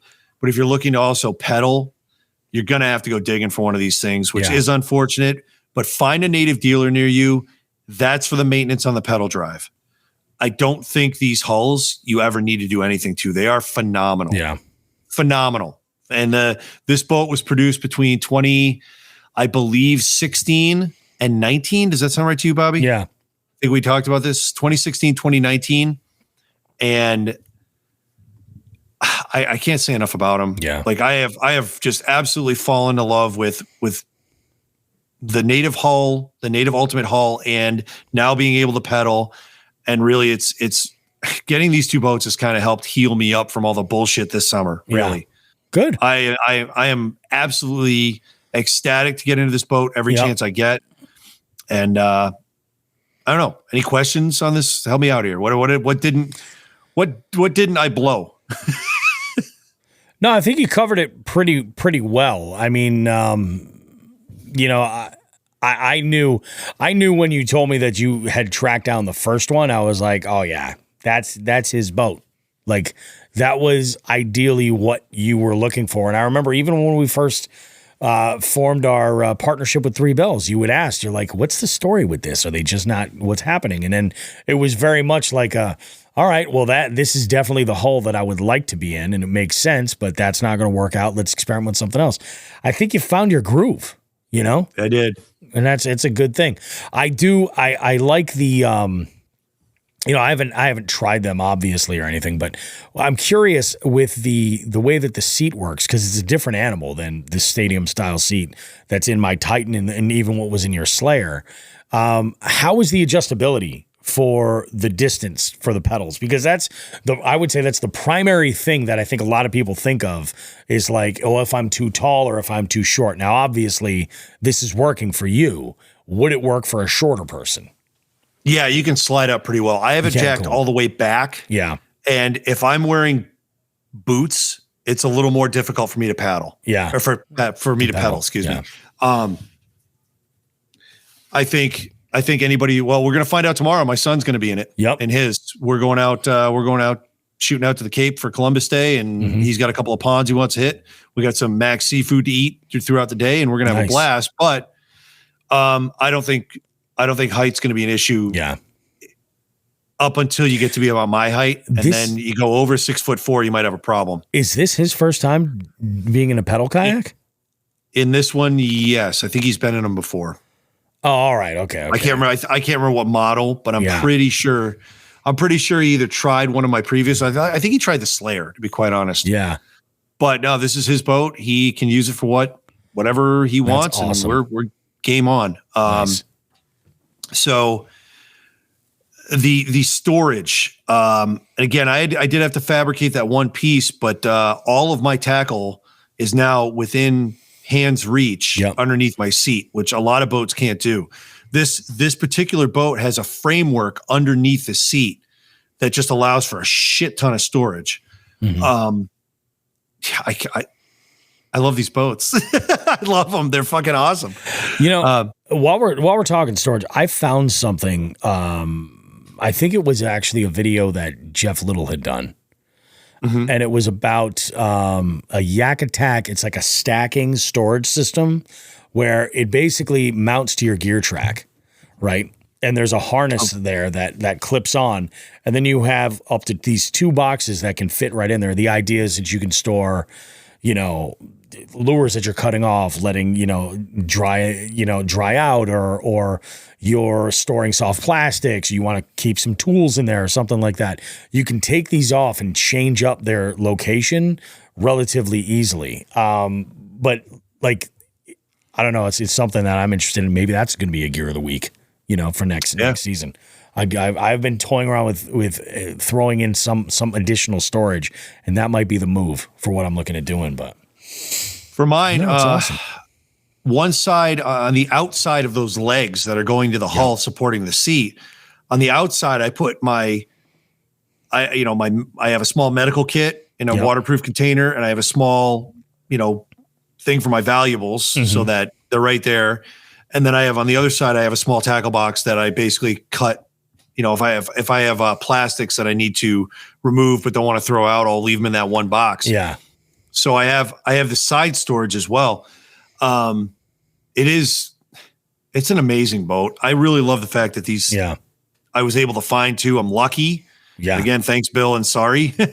But no, I'm good. I'm good for a long time with these. This is phenomenal. That's freaking awesome. I do want to mention to the listeners, if there is a piece of gear you would like us to weigh in on, either our own experiences with it, our opinions based on what we've seen, anything like that, feel free. Make use of that hotline, and give us a call. And feel free to suggest various items of gear for the Gear of the Week segment. Let us know what you think. And that number is 413-324-8519. You can give us a call there. Let us know what piece of gear. Hell, if you go ahead and call and suggest a piece of gear, we'll probably include you in that giveaway for that Weekend Warrior box. So don't sleep on that. I think that about does it for segment number 2. We're ripping through this. We really are. We really are. This is a good thing. And I'm sure Joe's happy. He's got to be exhausted. It's been a long ass day. There we are. And I still got to go cover the boat. Oh, Jesus Christ. All right, well, we're going to take a short break, guys. We'll be right back with our final segment here. Coming up in this next segment, I have not one, but 2 guests. I've got Steve Martins from Martins Custom Baits, and I've also got Jonathan Kelley, an elite kayak angler who is out there just killing it. These 2 dudes collaborated on an amazing brand new spinnerbait that is going to be in next month's Dark Horse Tackle Box. So if you're subscribed, keep a look at your mailbox because you're going to get one of these in there. And it's going to be available on martinscustombaits.com exclusively on the 16th of October. And then you'll be able to find it in stores as early as the 29th. Find out all the details, the components, the thought process that went into this bait, as well as a whole bunch more, because we're going to have a great conversation with these 2 dudes coming up in the next segment. We will see you in just a bit. Don't go too far. Much more Jigs and Bigs coming up right after this. Hey guys, Bobby Roast Beef here from Jigs and Bigs. If there's one thing I can't stand spending money on, it's on something that's not versatile, something that I can't get a lot of use out of. I want to talk to you about Frost Buddy. What Frost Buddy is it's one of those can coolers. I've seen these before. In fact, I have some that are limited to only fitting one specific size of can, like a standard 12-ounce can. I stumbled onto Frost Buddy, and I was blown away with it. So versatile. Fits standard cans, tall cans, slim cans, and even 12-ounce bottles. And the magic is the insert fits all of these items in various stages within the insert. And when you take that out, you can fit a full 16-ounce tall boy can. In fact, it even doubles down on being versatile with the coffee lid. And on my recent trip to Chickamauga, I had a field day with this thing. I was throwing beer cans in it. I'd have coffee in the morning. On the drive, I was throwing in all different sizes of cans for different canned coffee products to keep me awake on the long drive back. The thing was amazing. So I recommend you check out Frost Buddy. If you're in the market for either a travel cup for your coffee or a can cooler at all, either one of those, check it out. For the money, you cannot go wrong. What I've done is this.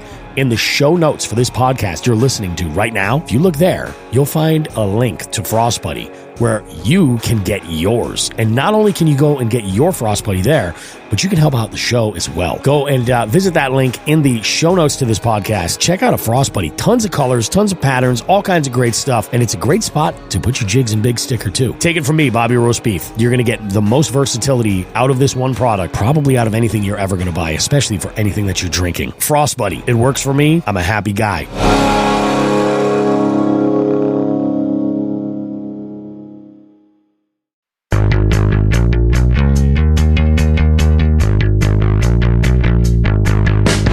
Jigs and Bigs is your favorite fishing podcast, right? Why not show the world how much you love the show while directly supporting us? We have men's and ladies' shirts, hoodies, and a variety of hats. We even have a waterproof outdoor Bluetooth speaker so you can listen to your favorite podcast while out on the water if you like. Check out jigsandbigs.com/shop to visit the store and gear yourself up. If you really can't get enough of this show, consider becoming a jighead and joining our Patreon. It's a subscription that gives you exclusive access to recording sessions that allow you to engage with us us as we record the show. We also have some exclusive content there just for our jig heads and even have some special promo codes. Space is limited, so join now at jigsandbigs.com. Finally, if you're local to our area in Western Massachusetts, consider checking out the Western Mass Fishing Report, posted weekly at northeastwildwoman.com. We have amazing contributors providing great content and info for local conditions and what's been going on and working recently. Jigs and Bigs, so much more than just two lightly roasted hippies trapped in the 90s arguing on the internet about fishing.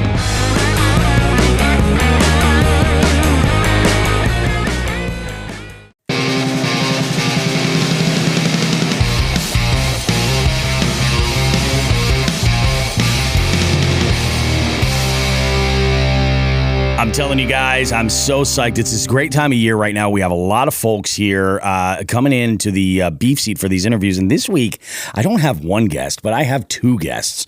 Guys, I have the owner of Martin's Baits. I have Stephen Martin with us, and I've also got Jonathan Kelley with us. Jonathan is a tournament angler that is collaborating on a brand new product with Martin's Custom Baits. And you're going to want to know about this stuff. It's a very specialized spinnerbait. We'll get all those details, but guys, how are you? Welcome to the show. Welcome to Jigs and Bigs. What's going on? Thank you for having us. Glad to have you guys on, man. We're really, really stoked. We have, it's kind of funny, like, Steve, you're based in Connecticut. We're based in Massachusetts. This was bound to happen eventually. We're crazy about New England-based companies in the fishing world. We love it. We're stoked and familiar with your products. But it was really Dark Horse Tackle that kind of put all of this together. And it all kind of started when we got your underspin in a recent box. and the group chat was just lit up with, we're like, this is pretty freaking sweet. And, using a lead underspin is A-OK in Massachusetts. So we love it. We're very psyched about that. Let's get into it, gentlemen. Let's talk about, let's start at the core and just kind of get everybody up to speed with you two, is not just your perspective roads that brought you onto this show, but let's talk about the outdoors in general. Like, how did you guys get to where you are? Start with, how you got introduced to the outdoors and fishing specifically, but then how did we work ourselves to the point where we got to where we are today? Yeah, so I'll jump into that first. So I got started really young, and it was one of those things that it kind of came out of nowhere, really. I was about 3 or 4 years old. My dad was a big downhill ski racer, way up there, killing all the time. He ended up wrecking in a race and completely blew out his knee, tore everything up. And my mom looked at him as he was in the hospital and said, "Find a new hobby because you can't do this skiing after this wreck." Yeah. So he's like, "I'm going to buy a boat." Bought a little aluminum boat, and me and him started fishing, like literally small lakes, small ponds around me. And he kind of introduced me to the sport. And then it was like with anything, when you get something, then a couple, weeks or days or whatever, years later, you're like, I want something better. So he's like, now I want a fiberglass boat. So he gets a little fiberglass boat. And then he's like, well, now I need a real bass boat. So we kept moving up, and we grew together, because he fished when he was a kid, but nothing like much to where he even knew anything. So he kind of was learning at the same time of trying to teach me as I was very young. Yep. So we kind of was able to do it together. And then as he got more into it, he started traveling with some buddies. They started fishing like BFL level tournaments and whatnot. But I was too young at the time. I was still 12, 13, 14, where you couldn't fish those. Yep. So I was traveling to those tournaments with them, fishing in practice with them, because that was allowed. Yep. And then the tournament came around, I was either staying at a camper or a hotel, or they would try to find someone to put me with or go out on the boat that just wasn't in the tournament. Yeah, gotcha. So it was kind of what I did. And that helped me really grow to learn the sport, but also grow to enjoy the sport and see it where it was competitive where they were going out, but I wasn't competing yet. So I was able to get a taste of it, even though I wasn't competing. Exactly. Once I was old enough, ended up signing up for BFL as co-anglers, fished a couple of years as that. And then I went off to college, and that's kind of where it really took off. My eyes opened up a little more. Yep. Where it's okay, you can start fishing, but you got to figure out how to make it work. To that point of the competition, making it to the next level, working your way up to the highest level and whatnot. So trying to make all that happen became a reality. When you're in college, you kind of got a better understanding of it. After college, then it was okay, how do I put this piece to gain this piece and then put it all together and essentially make it one day. And now we're here, and now we're just trying to day by day learn and grow and continue to, get better. That's the name of the game, man. That's awesome. And what a great story, starting out with that. And what a move for your dad, to take that, see that opportunity and say, oh, you're right. I'm not going to ski anymore. This is a good opportunity. Let's get a boat. Yeah. That's pro level. Steve, what about you? Where are you at? Like, as far as your story, how do we get to where you're at now, crafting custom baits? So, as a kid, I grew up on a small lake, and I was just infatuated with fishing. Like, couldn't get away from the water. As I got older, I got into tournament fishing after doing a lot of fun fishing with friends that did fish tournaments. And at a certain point in my life, I realized, I was like, oh, there's outlets where you can purchase items and build your own baits, wire baits, jig heads, you can pour, learn all that. Oh, yeah. And even when I was a kid, I'd tinker with lures and try to build my own. And I loved doing it. And when I was tournament fishing, building a lot of my own wire baits and stuff like that made a big difference for me. I enjoyed it. I was able to have a little bit of control of what I was doing, but I wasn't quite happy. And then it kind of came to me one day, and I said, you know what? I'm going to make this a business. I'm going to legitimize, do everything right, get my own parts, manufacture everything and have my own line and do it 100% the way I want to do it. Yep. And that kind of led into where I am today. So, growing up as a kid, I fished with my father, my grandfather a lot, and, friends and whatnot. I was always on the water, and that passion kind of always drove me into the fishing industry. I just didn't know where it was going to go, whether I was going to try to fish competitively for a long time or what have you. And after I fished through the TBF Bass Federation, Connecticut, I did that. I went to nationals there. I did really good in nationals there. That sent me to the BFL All-American. And then I was kind of at a crossroads right after that. And, wife, house, newly married. That's how it is. Kids are in there. It kind of puts life in a perspective. And I was like, do I keep doing this, or do I really try to make a business out of what I really like to do? And sure enough, I made that decision, and it's been working ever since. Good for you, man. That's awesome. Yeah, thank you. Yeah. You gotta, and that's the thing. It's a tough decision to make. A lot of people build it up to like, oh, are you going to give up on your dreams? But I think you nailed it there. And I say this all the time. I said it last night. I was hosting a bingo night in Boston, and it was for this apartment complex that I will never be able to afford to live in. And there, I was talking with one of the tenants there, and they're like, we had a great time. And I said, that's the thing about my job.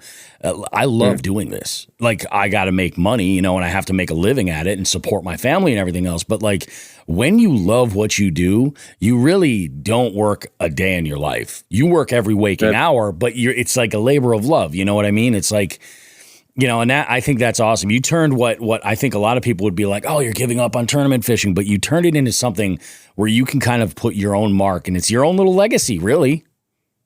Yeah, no, that's true. That is 100% true. I still fish, local, team events and whatnot here and there. But as far as anything else, I wanted to focus on this, and this type of business is definitely not something you could put half a foot in and hope for the best. Yeah. Nothing good comes from that. No, the market's huge. It's a saturated market as well in the U.S. There's a lot of companies. The competition's really high. And it's very difficult to chisel your name in there and get people to buy your products and trust them and pick them up and want to learn how to use them. And that, meeting Jonathan throughout this process has been awesome, because having somebody like him who's on the elites and really putting our stuff to the test at the highest level there is in competitive bass fishing really helped seal the deal for me and put like a really good stamp of approval on our stuff, because you get positive feedback a lot, and that's great. But until you have somebody who's really going across the country fishing against the best in the world, that really, to me, said a lot. You know what I mean? Yep. You're 100% right. It gives a little bit of like street cred, on what it is you're doing. And that really is a big deal. Let's pull the curtain off and talk about what it is that Jonathan's putting his name on. So it's going to be released on the 16th of October, and they're releasing Jonathan Kelley's new Knee Knocker Spinnerbait. It's going to be exclusively available on the 16th at martinscustombaits.com until they hit stores later this month. The 29th is what we've got here. So if you want to get yours first, I would highly recommend you get online, go over to martinscustombaits.com and take a look for that Knee Knocker. But let's talk about the Knee Knocker and specifically kind of dive into what is this offering, because I've done some looking, Steve, on the site, and it seems like you're very dialed with your products. You know, you've got 2 swim jigs that I think are friggin' amazing. You've got a great underspin, a couple of spinner baits, but let's talk about what it is. And Jonathan, I'd especially love your feedback here as far as the development for the Knee Knocker. What makes it so unique? Right. Well, there's so many different applications that we have as anglers, especially like, and I've learned that more and more now, make it to that next level. Like a lot of people might ask me the question, what's your favorite bait? Well, it's became to the point where I can't have a favorite bait. I have to go out there and have an idea of almost every single bait and how to apply each one in a certain situation. Sure. So you're always looking for little advantages or tweaks or just certain things that might give you an advantage to essentially have a chance at catching another fish, which could lead to essentially maybe making a cut or even catching a fish and catching a limit versus not catching one. Yep. So you have to take all things into consideration, and you can really get down to the nitty gritty and the specifics on just one certain bait. So like we're taking the spinner bait. You know, we already had the Northern Forge series and we had the Pro series. They're 2 different spinner baits, and I look at them as one's a smaller, more of a compact one, and one is much more a bigger profile. They both can be used on any type of cover you would like. You could fish them in grass, you could fish them on wood, you could fish them in open water, brush, trees, etc. Oh, yeah. But I was looking for something to be a little bit more specific to allow me to have a chance at getting a bite that much more around a certain piece of cover. So I directed it towards cypress trees, laydowns, dock posts, wood, anything that's going to be cover where basically for that type of cover, I want to hit the spinnerbait off it and have it redirect. And that's where you're going to get a bite, in my opinion. That triggers the bite. So when we had the Northern Forge and the Pro series, I wanted something more in the middle. And the reason for that was I feel like there were some tweaks you can almost take from both of them. And that's what I did. Like when I came up with this thought, I was at a tournament. I was at an elite. It was a Sandy Cooper elite event. I was fishing cypress trees. Steve, if you remember correctly, I was in practice calling you, talking about tweaking the baits. I was putting like these 2 baits together, trying to modify them and get something to just work a little bit better than it was. Now I was catching fish on the Northern Forge series on those cypress trees. But the thing with it was I would get stuck a few times. I would not have 100% retrieve rate on that bait. And for me, I like the Northern Forge series more suited for grass, burning applications. It's got a smaller profile and it's got a smaller wire.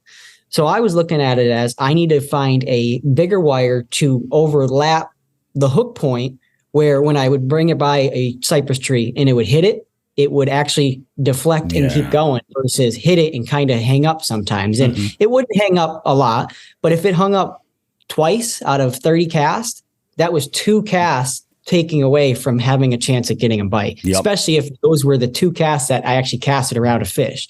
So it was trying to get the perfect combination in a bait. So that's where we kind of came up with this idea. Let's try to make the perfect bait to hit that specific piece of cover, whether it's the cypress trees, docks, wood, laydowns. You know, everyone's fishing all sorts of types of, shallow water cover. So now I believe we have a spinnerbait that's going to target that exactly, where you can fish it super efficiently. And then you can go back to, say, the Northern Forge series to fish around grass, burning in open water, even burning around docks. Different scenario.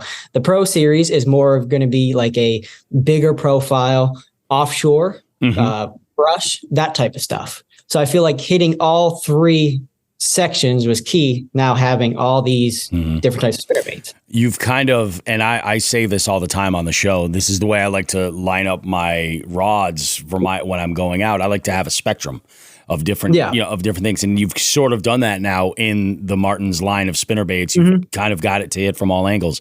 Let's get into some of the components that you're doing. Like, let's talk, as far as the hook that you're using, the blade shape and size, all that stuff. What is it that you selected? And if you have any additional reasons as to why you chose that, I'd love to hear that too. Yeah. So Steve, you want to go ahead and give the exact sizes of the blades? Yeah, so the blades on there, your willow blade at the very back, that's a number 4.5 willow. It's a traditional willow, so it has a fairly deep cupping in it. And then you have a number 2 Colorado blade above it. That's your kicker blade, or what we call it in the industry. Yep. That's just they're both a smooth finish, standard cupping on them. And it's what you call a tandem blade configuration, because there's 2. And that really fit what Jonathan was requesting to do with this product. And however the retrieval rate was going to go, those 2 blades combined really kind of achieved what he was trying to do. Gotcha. And made it different as well in our series. And then, putting that together, Jonathan and I went back and forth while he was in practice there a lot, tweaking samples. And then I'd make some samples here and send it to him really quick so he could play with them. So like the wire size on that was key, not just the length of the wire. Yeah. Because 2 different length points you measure from when you build a spinnerbait, but the overall diameter of that wire too is 0.37 is what we call it. So it's a little heavier wire than what you would see a traditional spinnerbait come out of the package from. And reason being, like Jonathan had touched on, deflection purposes, you need something a little stronger. And you're fishing hard cover with that. So, should a fish take you into the cover, or, you're going to boat flip your fish or whatever, you want to get some rebends out of that without having your spinnerbait be completely mangled. True. And Jonathan, I'm sure you could touch a little more on that too, but you understand what I'm saying. It was built to be a really versatile bait in that area. Yep. Yeah. Like, in my opinion, it's built to put it to work. And, me on the Elite Series, I'm not going to be too gentle on my tools. Of course not. So yeah. I wanted to hold up, and that was the thing, making the decision with the wire. For this spinnerbait, I personally, just the way I fish, I'm going to be skipping it a lot. Now, I know some people can't skip a spinnerbait, but that's one thing. You can still go out and fish this around the cover, no problem. Of course, yeah. But the key for me was being able to skip this bait up under overhangs, up under laydowns and stuff like that, where if you were to absolutely rail it into the piece of cover, the bait ain't going to get too damaged at all. And that was the key with that little bit heavier wire. If you try to skip a light wire, the wire might tend to want to open up on its own. So that's not good, because if you skip and make the perfect skip, but the wire happened to open up, you go to start retrieving, it's not going to retrieve right. No, so exactly. If you make the perfect skip to where the fish was, but the bait didn't actually perform like it needs to, you lost your shot. Yeah. So the key was getting that right. And that's why we went with the 0.37 wire for, one, the skipping purposes, really having a good strong wire. And then even when I went to take this bait out for the very first time, I caught 20 fish on one spinnerbait, and it looked like it just came out the package still. That's a good sign right there. And go ahead, Steve. I have the video evidence of that. I was really impressed. Nice. That's awesome. From the way you're talking, Jonathan, this spinnerbait sounds like it's perfect for the way that I fish. Flipping up undercover, like overhanging trees, things like that. And you're right. Like, you miss that opportunity. You need something that's a little bit more rigid that can hold up, so that when because skipping's a bitch. It can't, not everybody is so good at it, myself included. And when you do make that perfect skip, and you land it right in the right spot, you really do need your bait to be able to come back and do what it's supposed to do. What are the weights that you guys are selling this at? Is it a 3/8 and a half ounce, or do you have more options? So as of right now, we did 3/8 initially. That's what we're coming out with, is 3/8 only. Okay. It's a pretty shallow water application with that spinnerbait. And that's, how Jonathan was applying it. Yep.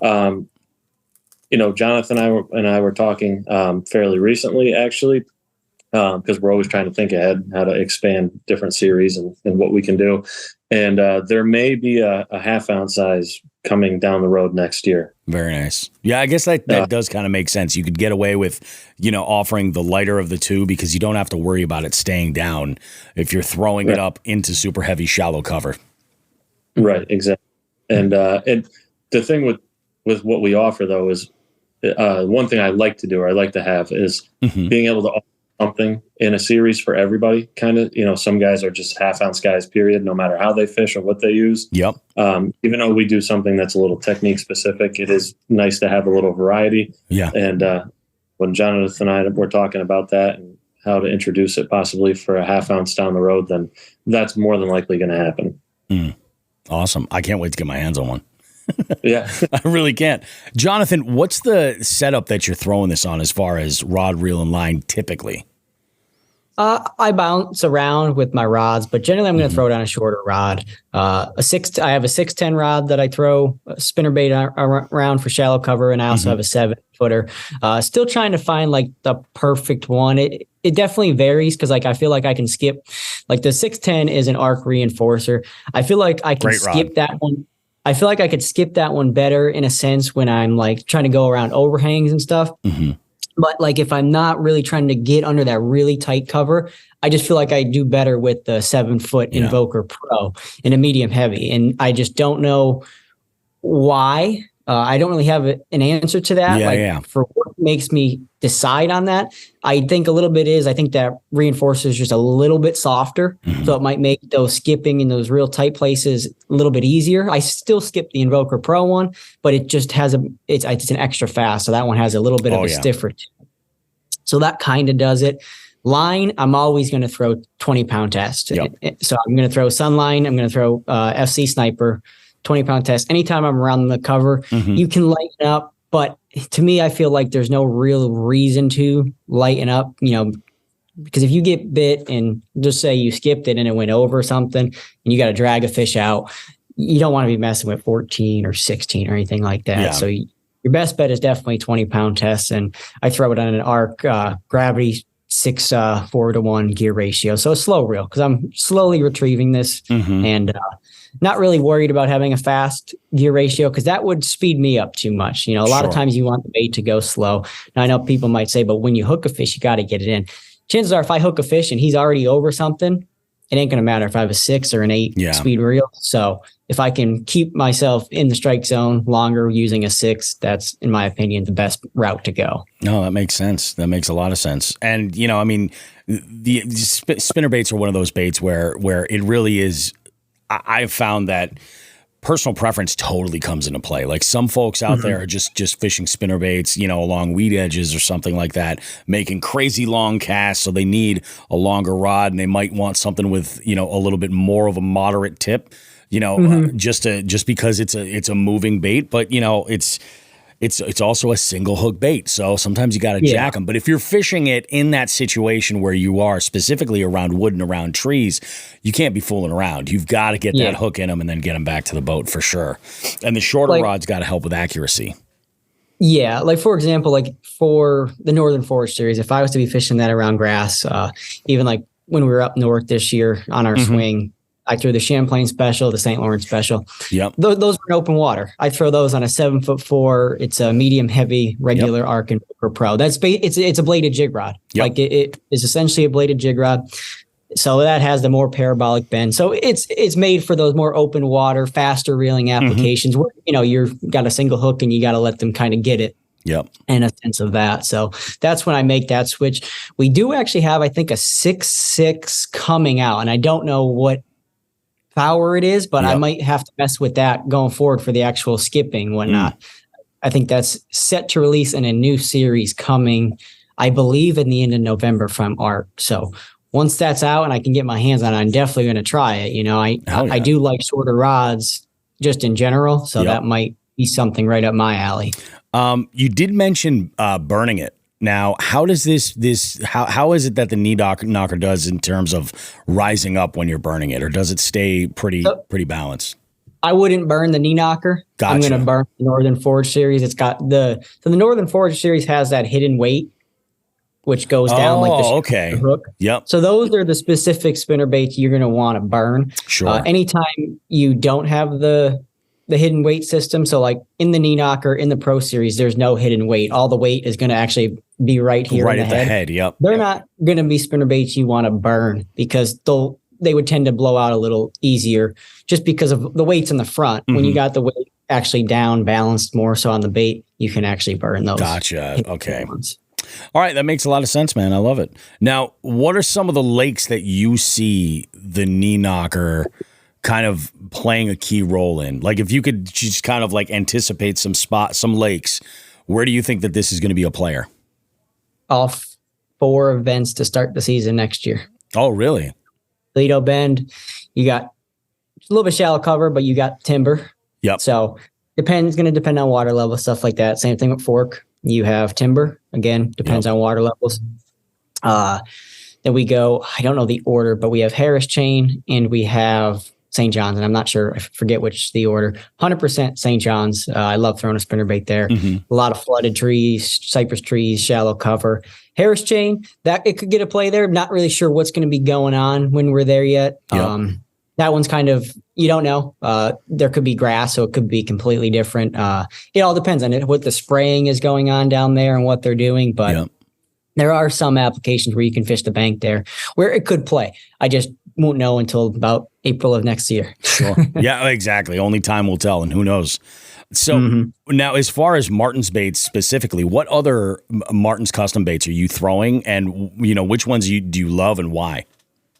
I love the bladed jig, and like you guys were just talking about the underspin. That's by far the best underspin I've ever put in my hands. And actually, I've been playing around with it lately, taking the blade off. Haven't even told Steve this. Trying to utilize it as a Demiki because it has a really good hook in it. And I feel like it's like the perfect size. So just testing it, seeing what it does. That's what you got to do. I always say it all the time. Fishing is this amazing combination, this ratio of 1 part science to 1 part art. And you've got to experiment with both and break rules to kind of figure it out and find out what works for you. I think that's awesome. One reason I did that is I like the shape of that underspin head. It's more so long than it is tall or wide. So when you're talking to Mickey baits, most of the time we're talking about baits that are this big. They're super small. And there's heads out there that companies make. You put that bait on and it's like, it's a little stick on a giant rock. And it's like, well, that doesn't look right in a sense of something that is literally an eye motion bait in a sense. Like the fish are literally coming up to get this bait because it's an eyesight bait. That's why the fish attack it to Mickey like they do. So just trying to find little tweaks and just see how it works compared to other things, see how it works in the water. It's always key. If there's something you can utilize that could be more beneficial than something that's already out there, I'm going to at least try to figure out how. You got to. Yeah, that's exactly it. You have to experiment if you're going to, ever get anywhere with it. Let's get into some of these goofy questions here. Now, I'm always interested to know what everybody's like top 3 list of confidence baits are, whether it be for, baits where you're going to throw on new water that you've never experienced before, or maybe just when it's really, really tough and you got to get it done. What is it you're going to choose to throw? Depending on location, if we're south, if we're on a shallow fishery, definitely I like spinnerbait. It's one of probably my favorite baits growing up as a kid. That was kind of something I threw before the bladed jig, before chatterbait, anything like that. So the spinnerbait definitely, like I know people did vote, like you'd see votes that it was like spinnerbait, chatterbait, and like they'd be like 70% voting that way. Yeah. Well, I would be on the other side. I just like the spinnerbait. I like the ferocious, like almost slackline thump that you get. So that's always been like to me a grinder bait if you have to grind. Other than that, like a Zoom Baby brush hog, I feel like you can't go wrong. You could throw it all over the country. You could throw it in any size you want. You could throw it pitching, flipping. You can throw it on a Carolina rig. It has so much use to it, and it's just one of those proven baits that I can't tell you how many bass I've caught on that bait in my lifespan. So that's one. And then a drop shot. I mean, especially nowadays with the forward-facing sonar, even if you're not using the forward-facing sonar and you're fishing a drop shot around grass, it is just a such a fishy bait. It gets bit anywhere, and you can literally throw it in any application. So I feel like those are a great combination, because if you were only allowed to take to the water with those three, you can target. You can get it done. Yep. Many different water columns, different pieces of structure, and if you'd be able to find a way to catch a couple fish on those baits, no matter what, no matter what the conditions were, cold, hot, rain, wind, dead flat calm, it wouldn't matter. I definitely agree with that. Steve, what about you? What are the three that you know that you can count on or that you're most comfortable with to get it done? So if I'm fishing anywhere around here, up north in general, whenever I go, I always I will not leave the house without having one of the Northern Forge series spinnerbaits tied on, just for a search bait. You know what I mean? Just fishing somewhere I've either been or never been. And I always have one of those tied in. I usually start with OD Shiner color. Just up here, it works really well for me. I'll start with that. I always have a drop shot with me no matter where I go, just especially somewhere new. Like Jonathan said, you can't hurt to have one. I always have a top water, usually a walk-in style bait or something. If I'm fishing in the blind, I always have a walk-in bait with me, and then I'll bring everything else under the sun, because I'm one of those guys where your wheels are always spinning. You're like, what else do I fit in here? Exactly. Bladed jig is another. I can't ever put a top water in mine, because I got a real love-hate relationship with that thing. I don't like heartbreaks, and it's broken my heart plenty of times. Yeah, that's tough, man. I always have the buzz baits with me too. Like, I'll always have those, depending on time of year too. I always have a finesse jig with me. That's another real confidence bite getter for me. Oh my God, yeah. And the nomadic finesse jigs, depending on where I'm fishing and where depending on the lead laws per state. Yep. I always have those with me. They're just an absolute bite getter. And then a rod for any sort of Texas rig bait, whether you're dragging a worm, like a speed worm style deal, or something you can flip and pitch for a Texas rig worm, But I'm very similar to Jonathan, where me even growing up, I was always a spinnerbait guy. And it's fun, because if you can find that bite and it's happening, or whether you're going to just be headstrong and grind it out, there is nothing like having a fish absolutely freight train your spinnerbait. Because when they hit it, 9 times out of 10, they are going to demolish it. They're not going to peck at it. And it's a fun bite for me. So that's awesome, man. And, it's funny. It's like you hear people talk all the time about, folks that are, are you team spinnerbait? Are you team chatterbait, or bladed jig? And, it's just the nature of people to be divisive that way. But the reality of it is, they both have their time and place, sure. And just a spinnerbait is a classic, and people have been throwing them forever.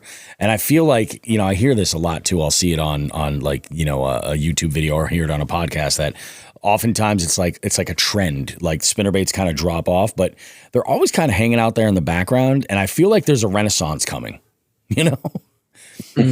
I just do. I feel like I hear spinnerbait brought up in the conversation more and more. I think they always play. I've fished numerous tournaments where you're fishing grass and everyone's throwing a bladed jig, and it's like, yep, this is the only thing I'm going to throw. I'm going to rig up 5 or 6 rods, all bladed jigs, and then all of a sudden you see the top 10 list and 2 guys are throwing a spinnerbait, and you're like, why didn't I just have one of those on deck too and just throw it in between? Just give it a shot. Rob, what you had just mentioned too, kind of really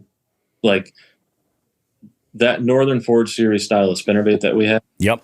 Much smaller and more compact. I have converted so many people that are not spinnerbait fishermen into spinnerbait because of that series. A lot of people that'll either meet me, contact me, have seen my stuff in stores, reach out, whatever, that are like, hey, man, I never really caught fish on a spinnerbait until I started throwing yours. And I'm like, oh, well, that's nice. I appreciate hearing that. And they're like, yeah, you're the smaller compact style, for up here or whatever one they get their hands on, it's great. And I said, well, that's part of the reason why we do this. I said, I don't want to be selling people lures that are just something you're not going to have confidence with. It's got to work. That's why we put a lot of time and effort into feedback and product development with Jonathan, and your lures, you have to give people something that's going to work. There's certain places all over the country where fish will eat whatever you throw at them, but when you have they open up your lure out of the package and they're immediately like, wow, this is awesome. It takes the stigma out of spinnerbait fishing. Yeah. You know what I mean? Yep. And exactly. like when I got to spend a little time on the water and mess around with the knee knockers that we've done with Jonathan here, even myself, because I'm traditionally a smaller spinnerbait thrower. I always throw something with a smaller profile. That medium-sized profile of the knee knocker, even though you have the longer arm of that wire, you can't go wrong with that. Like, it's a great profile for what you're going to apply it to. It's a really nice happy medium. And the hook in that thing, like with Jonathan, when he was sharing some video footage with me too, I mean, I was actually joking with him. I was like, man, I said, those fish look like they're giving you trouble getting off the hook there. You know what I mean? Getting unhooked, because it's a 4.0 hook in that spinnerbait, and it's a real dirty hook. It's awesome. Nice. Very nice, man. I can't wait to get my hands on one. I'm psyched. Yeah. And it is great that it's like, if somebody is looking at the lineup of Martin spinnerbaits, you know, you've got that northern one that's more compact. You've got the pro one that's the larger, but the knee knocker's right in the middle. Like, knee knocker might be a great place to start and then see what you think. Right. If you want to move up or down, or, I mean, dare I say, make the suggestion to buy all three in the same color and play around with different applications. It's not a terrible idea.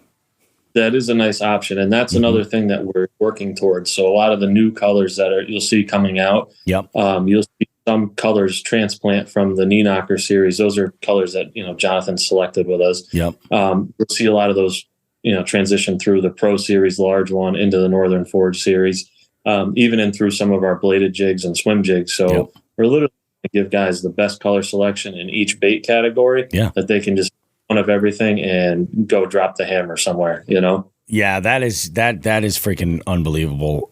And great to have options across like such a wide spectrum with, you know, your color list is awesome. I went through some of these and I'm like, oh, that looks really good. You got that. There's one in there. I forget the name of it. It's like a green pumpkin and purple. And the bladed jig? It might be on the bladed jig.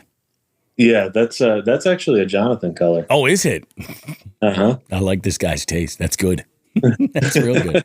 So here's this. I'm going to ask you guys a question. I just don't like plain green pumpkin too much. I'm like my like truck's to be green different. Pumpkin. Yeah. Oh yeah.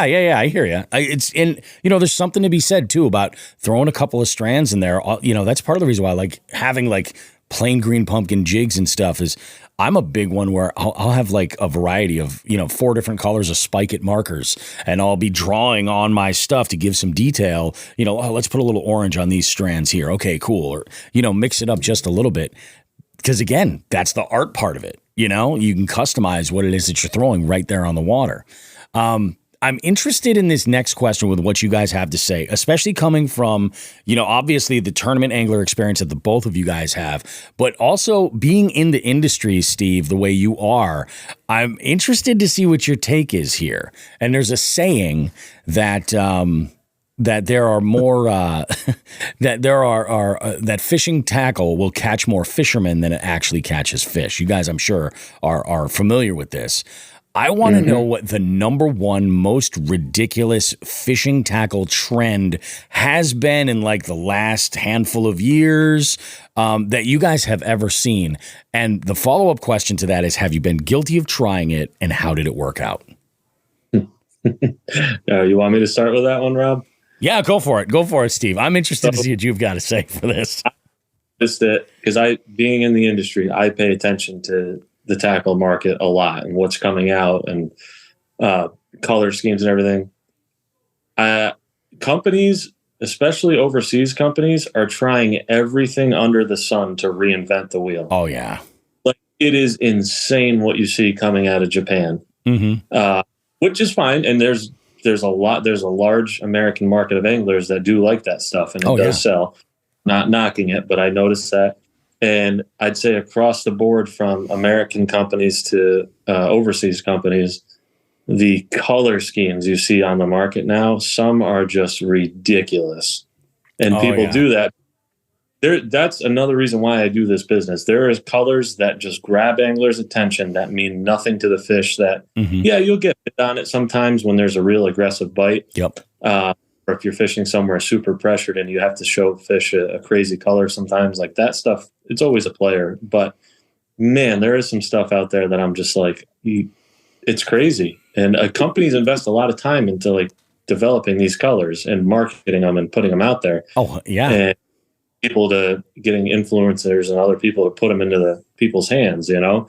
But yeah, just what we've seen, it's almost like to the point where traditional bait categories, you can only do so much more with a lot of them. And what some companies are doing with them, especially overseas companies, is like mind blowing. But there is a market for it, you know, and people do buy it. And you'll see a lot of even retail stores, depending on how large they are and where they're located in the U.S. Yep. A lot of cater more to overseas companies than they do U.S. companies, just because their consumer base, you know, is really into that. And like I said, there's nothing wrong with either way. But I've noticed a lot of crazy things start to pop up. And another reason that reinforces why I do this business the way we do is because we want to put colors in people's hands that are either tried and true, or we know that they have already worked, or anything new that's a color. That color has to mean something. Like you'll notice in our Northern Forge series, we have colors named like alewife, pepper dace, stuff like that. Those are, you know, forage style species up north that are found a lot. So, you know, you're fishing to match something to get bit. And then you have a little bit more of your vibrant colors mixed in there, your smallmouth type of colors. Oh yeah. Your dulled down natural colors too. Like OD Shiner is another color we have that you can get bit on anywhere in that color. It's just, it's a fairly neutral color. It really is very natural and kind of plays to every sort of, you know, potential pattern you run into.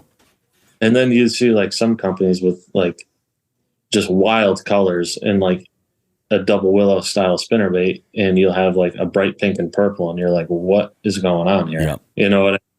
Not to say there's not a place for it, I guess, here and there, but we want to make sure that there's a purpose behind the colors that we're giving people. And in my mind, it gives them more of an edge of confidence to catch fish on it. I always thought it was funny the way that there's so many, you know, there's all these like little slogans in fishing that you hear all the time. And like one of them is match the hatch. And I believe that all the time. I lean match the hatch all the time. Except when it's like super, super dirty water. And if they're not finding like the presentation, if it's too subtle, it's not noisy enough or something, they're not finding that bait, then I'll go with something either super dark or super bright, you know, and play off of that for that. Because I've always looked at it like this. In that, if you're matching the hatch, that's what they're seeing in those conditions anyway. But you have this other camp, and I can't discredit for the life of me this slogan, but the show them something different camp, you know? And it's so bizarre because both of them are right. You know what I mean? Like there's an argument for both of them, but you know, I don't know. It's just, it's wild. Like, I agree. I completely agree with you. There's two ends of the spectrum, and there's really no right answer. It's all depends on the angler and what people will tell you. Jonathan, definitely, I'm sure you have some really good insight on this stuff too. That was just my opinion and how it goes. Oh, yeah. You definitely touched on a great subject with that one. I do feel like I want to jump in here and say that alewife color is everything. I know a couple of spots where that would just slay. That color is one of my favorites. I say that about every one of my colors sometimes. I'm like, oh, that's one of my favorite. Like I had a guy stop by my shop yesterday. I was actually on the phone with Jonathan, and he was picking up some lures and stuff. And he was like, oh yeah, what do you think about this one? I'm like, oh dude, that's one of my favorite colors. And he's like, oh, this one's nice. And then I caught myself saying it like 3 times. I was like, oh yeah, that's my favorite color. That's my favorite. And I'm like, well, I guess they're all kind of my favorite. You get, you get a little, you know, attached to them, and you're like, oh, well, this worked really well. Just one instance or something. The success rate on all of them has been great for me. And the other thing too, I may not have told you before. So Jonathan, working with him this year too, he put a lot of his own color schemes into our Northern Forge series with us as well. And then with the Knee Knocker series, while developing that with Jonathan this year, he was able to give us a spectrum of colors he wanted that kind of covers everything. It's got your bright chartreuse and white, and a bright kicker blade combo, everything from that to your bluegill colors, shad patterns. And that's, he could elaborate a little bit more, but basically it's a great series as well, because it covers every end of the spectrum, whether you're fishing, shad spawns type of stuff to bluegill, spawn, fry guarding, all those type of situations. Jonathan kind of got it covered and nailed it with that Knee Knocker series. Yep. Freaking awesome, man. Unbelievable. Now, where are you, Jonathan, with your thoughts on the most ridiculous fishing tackle trends? I can definitely agree, like the path he went down. I'm kind of glad he went that direction, because I'm pretty cut dry, plain and simple when it comes to color schemes. There are some very certain things that I might throw in a ridiculous color, but it's just because I've had a successful day and I was able to duplicate it again. There are other colors where I've had like one successful day and I've never done it again. I probably haven't thrown those colors in 2-3 years, just because there's no point. Oh yeah. But there are a couple like weird things that have, carried over from the years, but for the most part, pretty plain cut and dry. And Steve could tell you, like, when I want spinnerbait, I love having a white version. I like having a chartreuse and white with a kicker blade for dirty water. I like what we call the seductive shad color. It's, translucent white, but has a little bit of light blue and chartreuse mixed in, but it's not overpowering where it looks like a chartreuse spinnerbait, and it's not overpowering where it looks like a blue spinnerbait. So I like it pretty simple like that. Same thing with worms, and that's where he was saying about like the Japan and all that. I think it's crazy. Like, I've been in the tackle shops that are big retailers of Zoom, and I've looked at the ground and I've looked all the way up to the top, and it's a row of green pumpkin, but yet every single pack is a different color. There's so many variations out there of color schemes that is incredible, but yet the same color base of green pumpkin is what was used. Like, I can't even tell you how many packs, how many different versions of green pumpkin they have in a Zoom trick worm. Oh yeah. Yeah. Sometimes I throw two different versions. I throw a green pumpkin green and I throw a green pumpkin blue. Throw a green pumpkin green on like the South Carolina, like herring style lakes. Anywhere else, I throw a green pumpkin blue. I just know the green pumpkin green is a big color in that region. So I've always used it. Everywhere else, I go to blue one. That makes sense. But yeah, like there's some crazy baits like we see come out like from Japan and stuff like that. And I just kind of like, it's like I want to throw some of them just to see them, but at the same time, I'm like, is it worth the effort and the investment to do it? Yeah. Yeah. Like, and the one that I know is trending right now, and I know a lot of companies are just duplicating it like crazy in a sense of their own. It looks like it's like that one movie years ago where the kid threw a Twix bar in the pool. Like it's just a little turd or something. Yep. I know exactly what you're talking about. The company is making it now and trying to go crazy with it. And I'm like, okay, you put that on a 1/4 ounce head with a 3 or 4 aught hook. You're going to tell me that's going to outfish my Senko? Yeah. I don't know. That's, and it goes down to, it's a numbers game. Am I going to go out there and have one good bite on that? Or am I going to go out there and have 30 bites on something that works? And I'm going to play the numbers and I'm going to say, out of those 30 bites, I'm going to have the right bite. Yeah.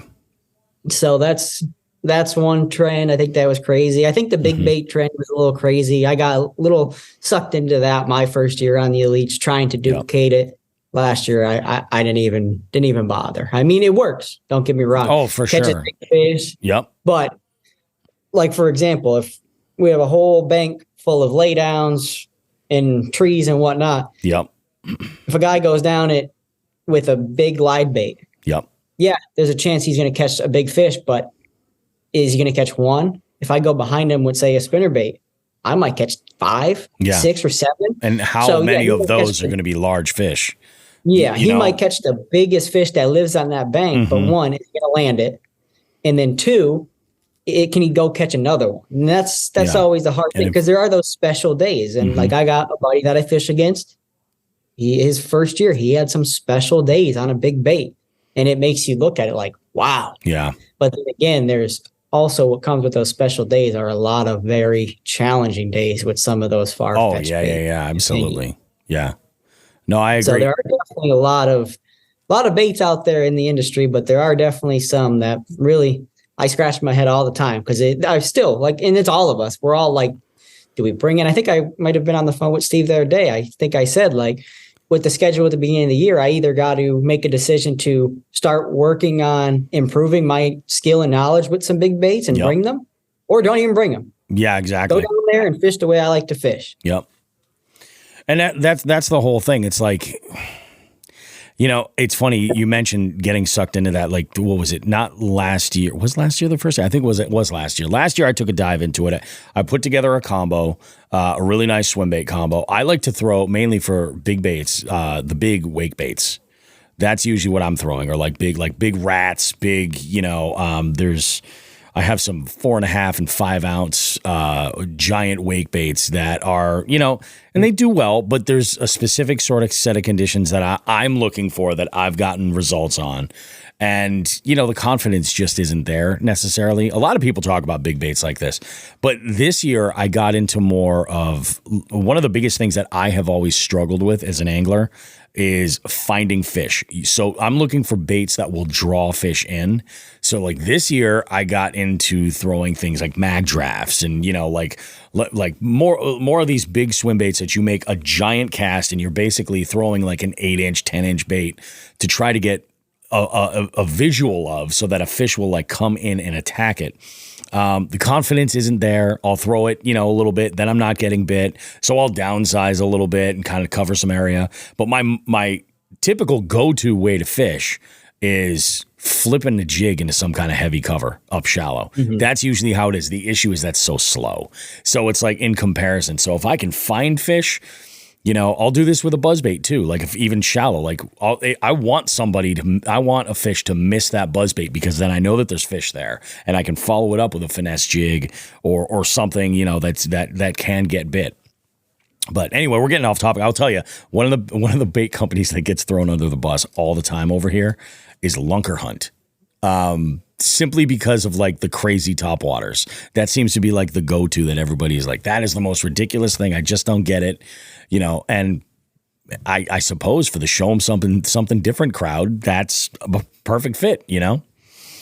Mm-hmm. I do think though there was a little bit of a craze with the trailers anglers were putting on buzz baits, and that was a little crazy to me. I feel like I've seen some trailers that people put on buzz baits, and I'm just thinking like, can that one really make that much of a difference? Because like for me, it's cut and dry. I'm going to either throw the buzz bait with the skirt, or for the most part, I'm going to put the Zoom horny toad on it. Yep.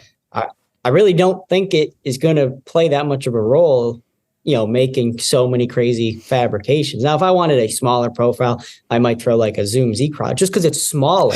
Exactly, because it's so much smaller than throwing a horny toad or any type of buzz toad, you know? Absolutely. But I've seen like curly tail worms, giant swim baits on the back, this and that. And I'm like, it just doesn't seem like you need to go that crazy in depth as fishermen, anglers, and whatnot. Yeah, that blade is what's dialing in. That commotion is really what's important. Yeah, I can definitely get behind that. Let's get into this next question. Is always interesting to me, because one of the things that I love about fishing that makes it so unique is the camaraderie. You know, you go out with a bunch of people, even if it's your first time fishing with them, it's like you leave in your best buds. You know, it's like the camaraderie with the fishing community is bar none. I think there's nothing that compares to it. What I'm curious about this is, who are your top 3 people that you would love to just take a day and go fishing with? And they could be pros. They could be, you know, just people that you actually know in real life. They could be celebrities.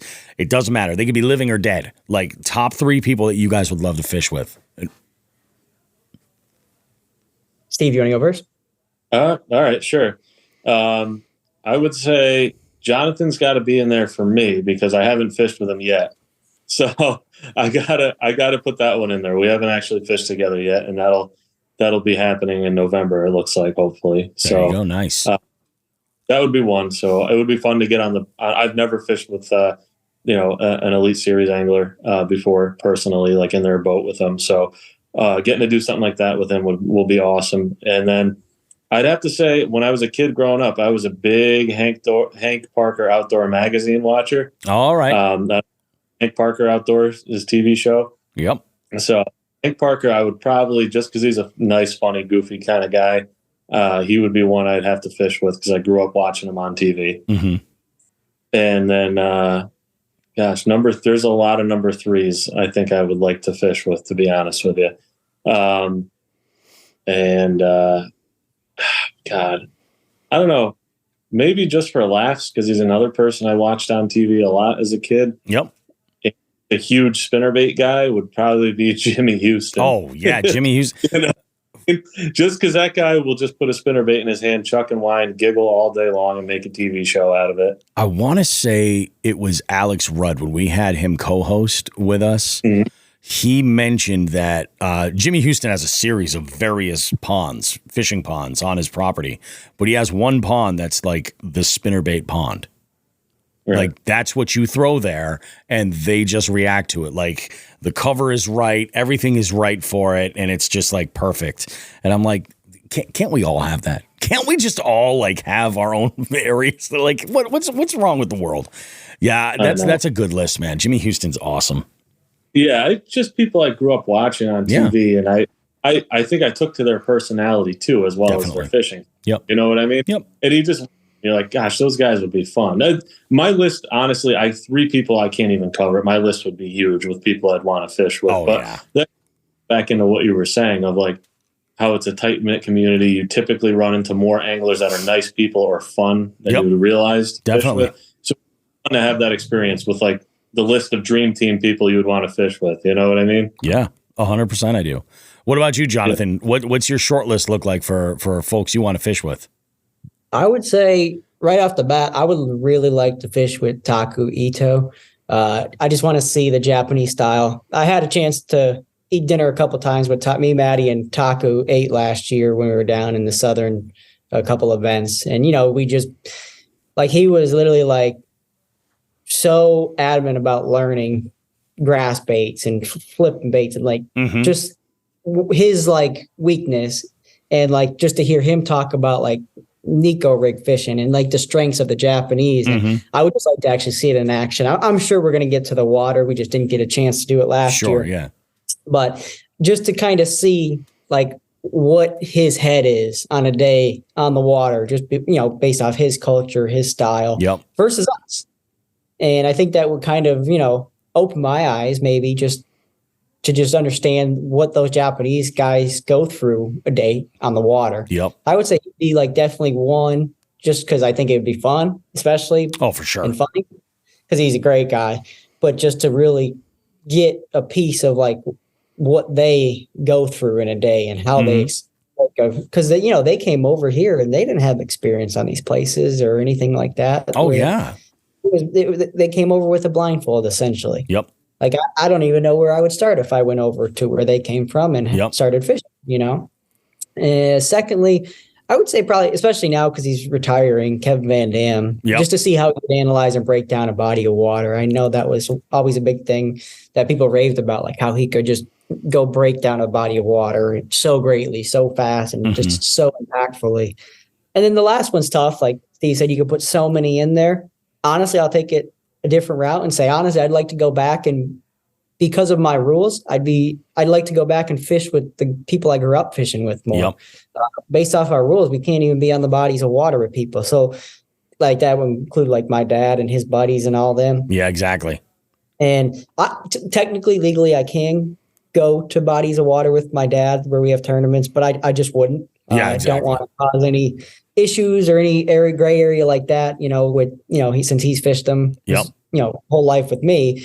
So like, we don't talk fishing. We very rarely do. And when we do, it's just, cause he's going to fish locally down the road or whatnot. Exactly. That's probably my biggest complaint about making it to the next level. It's just taking away the ability to fish with people because of our rules. For the enjoyment of doing it. Yeah. I can't go to the body of water with anyone who has experience. So I can't go to the St. Lawrence River. I can't go to Lake Ontario. I can't go to Champlain. I could drive up there by myself. Yeah, exactly. Or I could take someone out who's never been there, but since they're getting so popular, it's hard to find someone who's never been there. Yeah, exactly. Yeah, so we're fishing by ourselves a whole lot less than you would, like pretty much all the time. We're alone in the boat. So that would probably be that might even be number one, that group, just because you don't get to do that anymore. What you should do is get buddy with Jimmy Houston, right? Fish with your dad and his buddies on Jimmy's private lakes, and then nobody can say shit. That's right. There you go. That's right. You know, Yeah. so it's a roadmap. We're just putting things together to make it work for you, Jonathan. And That's like it. we can go out locally around us here, Yeah. but I just don't fish a whole lot on the small lakes around Of my course. house Yeah, in yeah. Pennsylvania. But like the true places, like I kind of grew up fishing and stuff, like the bigger bodies of water. Not a lot on them because there's tournaments and stuff. Yep. Yeah. It's tricky. It's tough. I know it would be even worse if I happened to live at Champlain or if I happened to live. Oh my God. I couldn't imagine how much tougher it would be in that situation. At least now I have to drive 3 hours plus to get to them. It's not as bad, but still. Oh, but yeah, to have that right in your backyard and just be like, oh, it's beautiful. Can't use it. It's funny. We had, because we do a nationwide multi-species scavenger hunt style tournament, which you guys should jump in on. Even if you're doing tournaments, like you catch bycatch, throw a catch board on your boat and enter these, and there's a little bit of added value. So it's like, oh, great, I hooked into a 22-inch chain pickerel. That could be worth some cash that month, It's a cool little spin on it. But for the longest time, we had mirrored the rules for this from other tournament organizations. We limited it to public bodies of water only. And because of the nature of the event being a scavenger hunt, we have 22 or 24 different species that are playable on the scavenger hunt. To find a private body of water that has all of those, nope, it's never going to happen. And we chose ones that are, like, for instance, like blue catfish come to mind. Like up here, we don't have blue cats, so I've got to make a 5-hour drive if I want to go and check that off my list. Right. And our one of my co-hosts, Shawn the fisherman, had set these rules up, and he lives on a small pond, and he's like, I can't fish it even for any of the monthlies that I'm in, the online tournaments. He's like, they all have to be public water. He's like, there's nothing I can do. So I'm living next to this fishery that's chock full of X amount of species for this scavenger hunt. There's nothing I can do, and we're like, let's open it up and let people fish some private water. Screw it, with the number of species that we added in here, there's no possible way it's going to work to anybody's favor.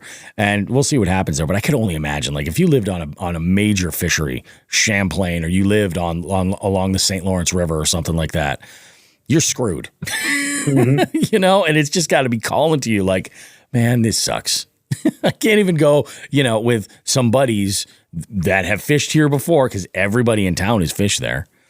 That's it's crazy. an unfortunate rule because, like, at the same time, if another level tournament goes there, as long as it's not in my off limits 28 days before the tournament, I could jump in that tournament and I can get paired with a randomly drawn co-angler who could be one of the most local hammers on the water. Absolute hammer, yeah. Oh, and that happens. It doesn't matter in that situation. Like, I don't know. I'm not too fond of the rule being the way it reads because of that situation. Like, why can't I fish with someone who essentially taught me how to fish growing up, but I can fish with someone who can be really good right now. Yep. And I'm not going to seek the information from him, but what if he happens to catch something in my boat on a certain bait that kind of goes light bulb, and then a month later I go get that bait and apply it? Like, can I do that? I don't think so, but I didn't obtain it or I didn't seek it, but it kind of just happened. Or you see someone else do something, like exactly. So it's a gray area. So it's huge gray very areas. Challenging.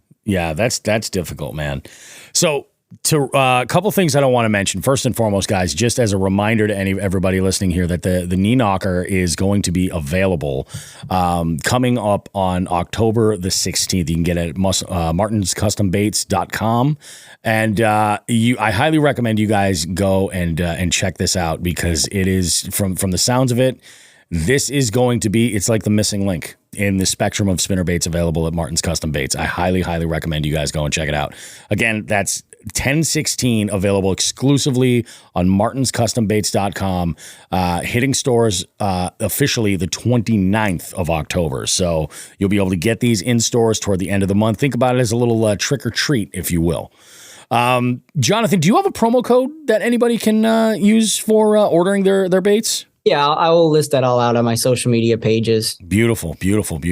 So before we wrap and everything, this has like been a staple question from Jigs and Bigs forever. It's a two-parter.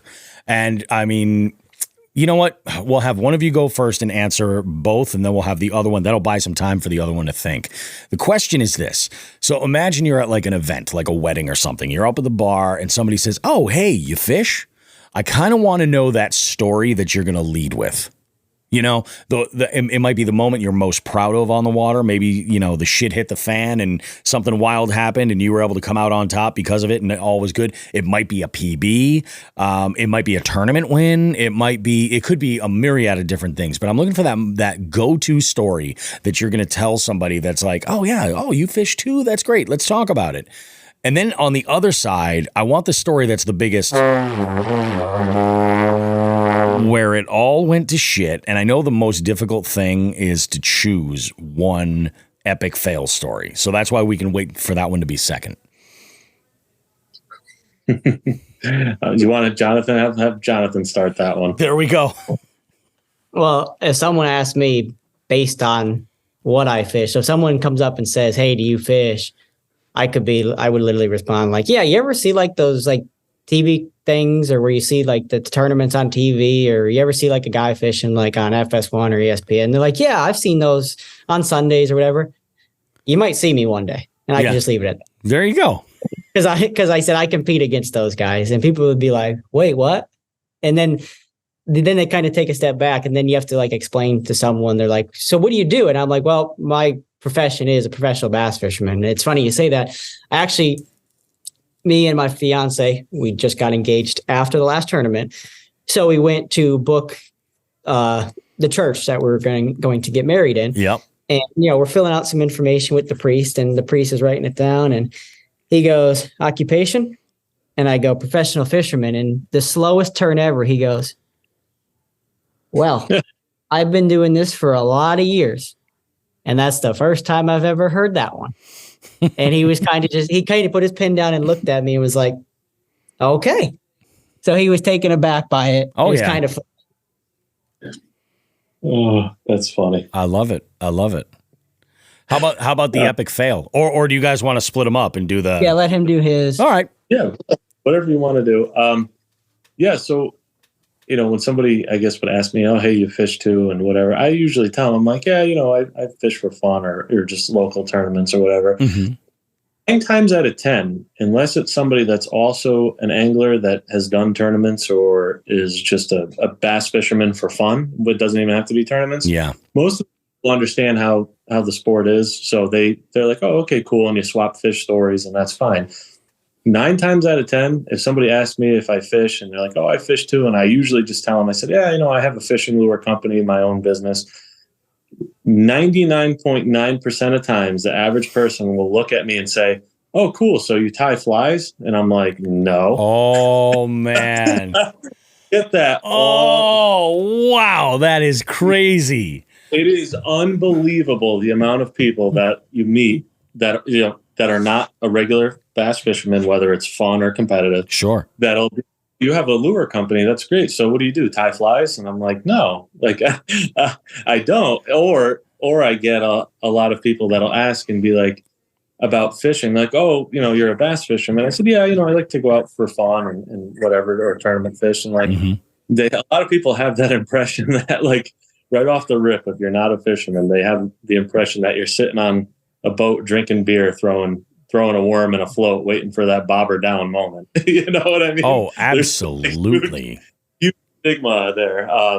But yeah, other than the percentage of people that get the answer about the tackle company thing, most people I meet that are actual fishermen and stuff always are great. And we usually immediately will find out, oh, you fish this trail, I fish this one, or you haven't done this, or whatever. And it's usually a good time to swap fish stories. You know what I mean? Just, oh yeah, you know, I like that bait, or I like your bait that you guys sell, and I've caught this on it. And it always ends up into a swapping fish stories kind of thing. Oh yeah. That's my favorite thing. It is for the longest time, I would always leave the wallpaper on my phone. It would just be a picture of me with just a tank.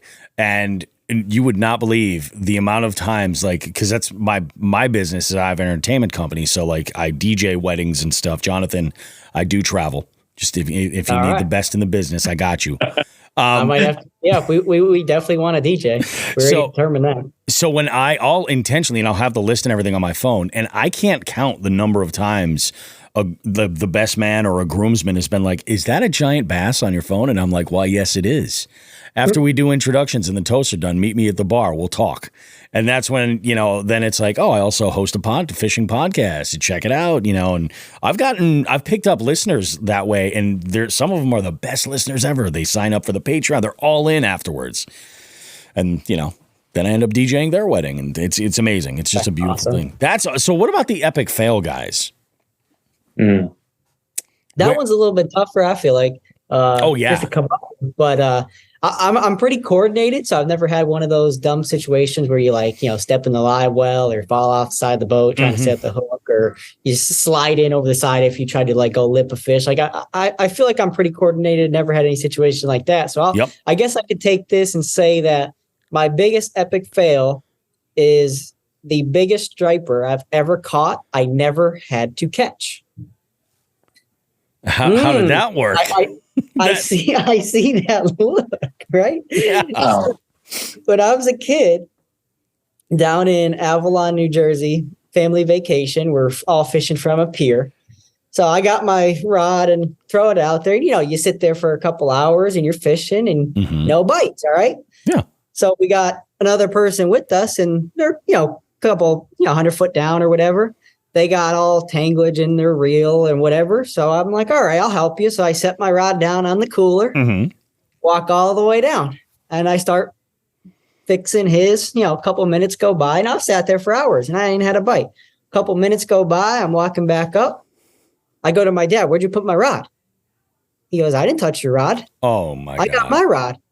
I said, "I set it down next to on the cooler." He goes, "Did you leave it in the water?" I said, "Yeah, it was all the way out." He goes, "Your rod got pulled in." I'm like, "What do you mean it got pulled in?" And he wasn't standing far. He's like, "Yeah, I never heard it." So 20, 30 minutes goes by. We see this giant striper at the surface. And he's like, "Well, that don't make sense." So he puts like a big lead weight on with a couple hooks, and he starts casting and casting and casting. The striper never came up again. But after another 15, 20 minutes, he's got some weight. And he's just reeling really slow and really slow and really slow. And all of a sudden you start seeing the rod pendulum him up, coming back towards us. Oh my God. We get the rod, and he fights it in using his rod, and then picks up the rod, and the striper's there. We land it. We never had to do a single thing. But technically, it's on my rod, my bait, my reel, my line. I caught that thing. Absolutely, you did. And it was one of those where I was like a little kid, and you're like this. You couldn't even hold it over. It honestly probably weighed what I weighed at the time. That's amazing. Overpowered me. So I would say that's the biggest epic fail I've ever had, because I didn't actually have to catch it. Yeah. And it could have been a lot worse. I could have lost the rod, but somehow we got it back. Holy crap. That's awesome. That is awesome. Wow. I got a story for you that's similar. I do. Let's get Steve's story, and then I'll tell you this. I think I've talked about it on the show before, so it'll be pretty quick. What do you got, Steve? I've got an epic fail this is a good one. So I was fishing an open tournament on the Connecticut River with one of my best, Dan, at the time. And, that time of year, it was a post-spawn grass fishing tidal river scenario. In practice and whatnot, I was like, we're going to do pretty good. Like, we found good fish. Everything was great. We start the morning, had a pretty good limit going, go to another spot. And I'm frog fishing, and he's throwing follow-up baits. And at the time, this was a long time ago, I had an 18.5-foot Stratus bass boat, and I was throwing like a 710 frogging rod. And I told Dan, it's like, "Hey, dude, if you go," because he was standing on the back of the boat, I said, "Hey, go down to like retie or grab any new lures or something, or throw a fish in the box, just give me a heads up. So when I go to cast, I don't want to be swinging this frog, too that close far to back. it." Yeah. And, for probably 4 or 5 times that morning, I heard him say, hey, I'm going to go retie or something. And I'm like, all right, cool. And I would wait to cast until he was out of the way. Well, we go to our next spot, and the one time he didn't say anything, I go to make a bomb cast with this frog over this grass flat. It was eel grass and some milfoil mixed in. And the This was right when the Jackal Kira frog first came out. It was that little frog, but it was awesome. And He had some sharp hooks. oh yeah, and he didn't say anything. And I go to make this bomb cast. My rod comes to a dead stop when I make the cast. My spool explodes, and my heart just sank into my stomach because I knew that bad just happened. And I look behind me, and he's holding his face, and I fully expected to see an eyeball hanging out of his head. Like I was that nervous. And he looks at me, and he's got perfect bull nose ring Kira frog hanging out through his nose. I mean, I hooked him perfectly through and through the nose. Ow. Got the frog hanging out of his nose. God. And he looks at me. He's like, "Am I bleeding?" That's all he says. And we're in the middle of the tournament, and I was like, "Dude, just sit down." I cut the line. I said, "Screw it. We're going to dump the fish. I'll run you into the ramp, and I'll take you to the clinic right up the road."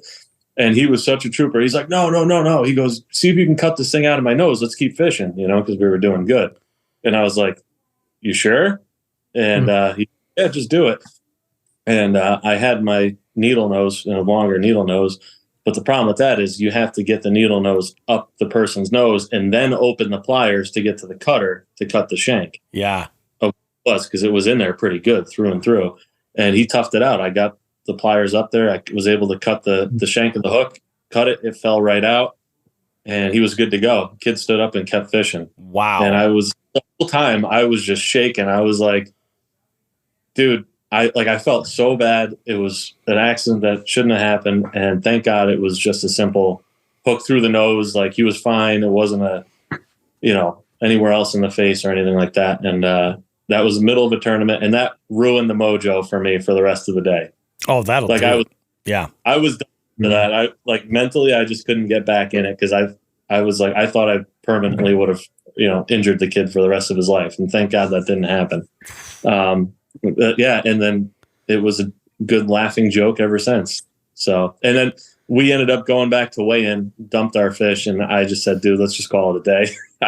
We're not going to win. We're 2 pounds short." So, yep. That was it. And but yeah, he was a trooper for toughing it out and kept fishing. So that's intense. That's one of the few getting hooked stories that we've had. Yeah. And I know that it happens. I mean, it's happened to me in the past, like one time, like really badly. And it was not fun. But man, that is tough. I can only imagine. Mentally, all I see when I hear about that or talk about that story or him and I joke around is him looking at me with a frog dangling perfectly center through his nose. Like through and you could not make it up. I was like, dude, if you ever wanted a nose ring, today's the day, buddy. Yeah. You know what I mean? You can go get one, no problem now. My God. But that's a tournament partner right there. That's somebody who's like, dude, I'm fine. Cut it out. Let's keep rolling. That's a trooper on the water for sure. But lesson learned, and never had that issue ever since. So yeah, that is insane. That is crazy. And I love the fact that you're like, "Are you okay?" He's like, Am I bleeding, dude? Am I bleeding? Unbelievable. So I'll give you my story that your striper story reminded me of, Jonathan. My first in-person tournament I've ever fished. I'm not much of a competitive angler at all. But I wanted to dip my toe into it. I entered one of these kayak trail knockout rounds where it's a bracket, and my first the first matchup, I skunked. Now, the backstory is this. I had planned to fish this one body of water, very new to kayak fishing, especially this early in the year with such cold water. And I asked the tournament director, I was like, listen, I go, the body of water that I'm going to, things can get a little bit dicey potentially. Is it possible that I can just put somebody on the water that's not entered that I can contact should shit go downhill and I need a hand? And he's like, yeah. He's like, there's nothing wrong with that. I was like, great, cool. Then I'll go ahead and do that. And I do this the night before. I get a text from my, and actually I have a hooking story too that involves the same guy. I got a text from this guy, and he was like, listen, I'm sick as a dog. He's like, I'm not going to make it in the morning. I was like, all right, no worries. I'll figure it out. And I made a call to change my body of water at the last minute. I'm like, I'm going to go to a body of water that's a little bit smaller, and I can just put more time in for 8 straight hours and just hammer it. I got skunked. I did catch a fish, but I didn't really catch a fish. And that's what it is that reminded me. So I'm just pounding my head against a wall, like throwing everything I can to try to get bit. I'm getting follows. I'm just not hooking up anywhere. I'm not getting any real bites. So I'm at this point, I'm like spiraling out of control, and I'm basically junk fishing. I'm like, all right, so the square bill was getting a follow. Let's try to change up this presentation a little bit and see if we can get him going on anything. It wasn't happening. I'm coming around this one cove that leads out to this one point. This one main point has a lot of activity for bank fishing. You see a lot of people trout fishing from this spot all the time, and I've caught a lot of trout there. And I go over, and I'm, probably about 50 yards away, and I hear this guy yell out to me. He's like, Sir, can you help? Hang on. Sir, can you help me? He's taken my rod. And it's this older gentleman and his wife, and they're just kind of throwing shiners or something, sitting on the bank, and this one, it was a rainbow trout, a tank. I measured, it was like, what was it, 16 and a half inches? Just a burly fish had taken his line into the water, and it was too far out, but it was pulling drag. It had gotten hung up on a limb that was under the surface. So I, pedal over this one spot, and I grab my net, and I use my net to grab the rod, and I grab that, and I catch this fish. I was like, holy cow, that's awesome, man. So I unhook the fish, and I measure it just to get an idea of what the quality was of this fish. It's like, not too bad. I put it in the net, and I hand it off to him with his rod and everything. And he's like, oh, thanks so much. He looks at his wife and goes, hey, look, Betsy, it's beautiful. And he releases it, and I'm like, that was a keeper, man. Like, that was 100% a keeper. I would have kept it. Like, you gotta be kidding me. I couldn't believe it. So that was my first and only in-person tournament I've ever done. And it was not fun. It was not fun. My hook story is brutal. I was fishing with a buddy of mine. He's on Instagram, Delirious Angler. And we were fishing this one body of water. I had just gotten a custom painted lipless crank. Beautiful perch pattern too. And I put on some really, really, really sharp brand new hooks right on this thing. And we're fishing a lot of grass, and I'm ripping this out of grass. And I catch, it looked like it was a twin, this yellow perch on this rattle trap. I get him up there, and I'm trying to take him off the hook, and he just flips one way, and the front hook comes down and gets into my thumb, buries right up against the nail. Like, I can see the hook under my nail right here. It is so far up there. And I'm like, oh shit. And we're connected. It's me, rattle trap, yellow perch. And this was the worst feeling in the world until a few moments later. I release the perch, and then I take the split ring off of the hook and remove the bait, put everything back. And then Delirious looks at me, and he was like, dude, what are we going to do? I was like, we're going to try the braid trick. We've never had to do this before. We're going to give it a shot. So I sit down. The thing about Delirious is that he is a retired former semi-pro football player. He's a big dude. And I am a big dude. I am a heavier dude than Delirious is. So we watch a quick YouTube video, as one does, to reassure themselves of the braid trick. And we're putting everything together, and I go, all right, cool, man. I go, I'm just going to look away, hold this in position, and you do what you got to do. We're going to get this hook out of me. He pulled, and I moved. I moved into almost a standing position from a seated position in his boat. And I thought that 100% was the worst feeling of the day. It was terrible. I could not get this thing out. I couldn't. There was nothing I could do. I'm like, what the hell am I going to do? My sister is a physician's assistant. She's a PA in an emergency room, actually. So I call her at home, and she's like, she goes, if I had all the stuff, I'd just tell you to come here. and I'll do it. I'll take it out. Because I wasn't too far. She's like, but I can't. You should definitely go to the ER, and this is who you want to talk to. So I was lucky. I was able to get right in. As they were removing this hook from me, I've never seen an ER doctor break a sweat trying to remove a hook from somebody, but he had me so numbed up with lidocaine.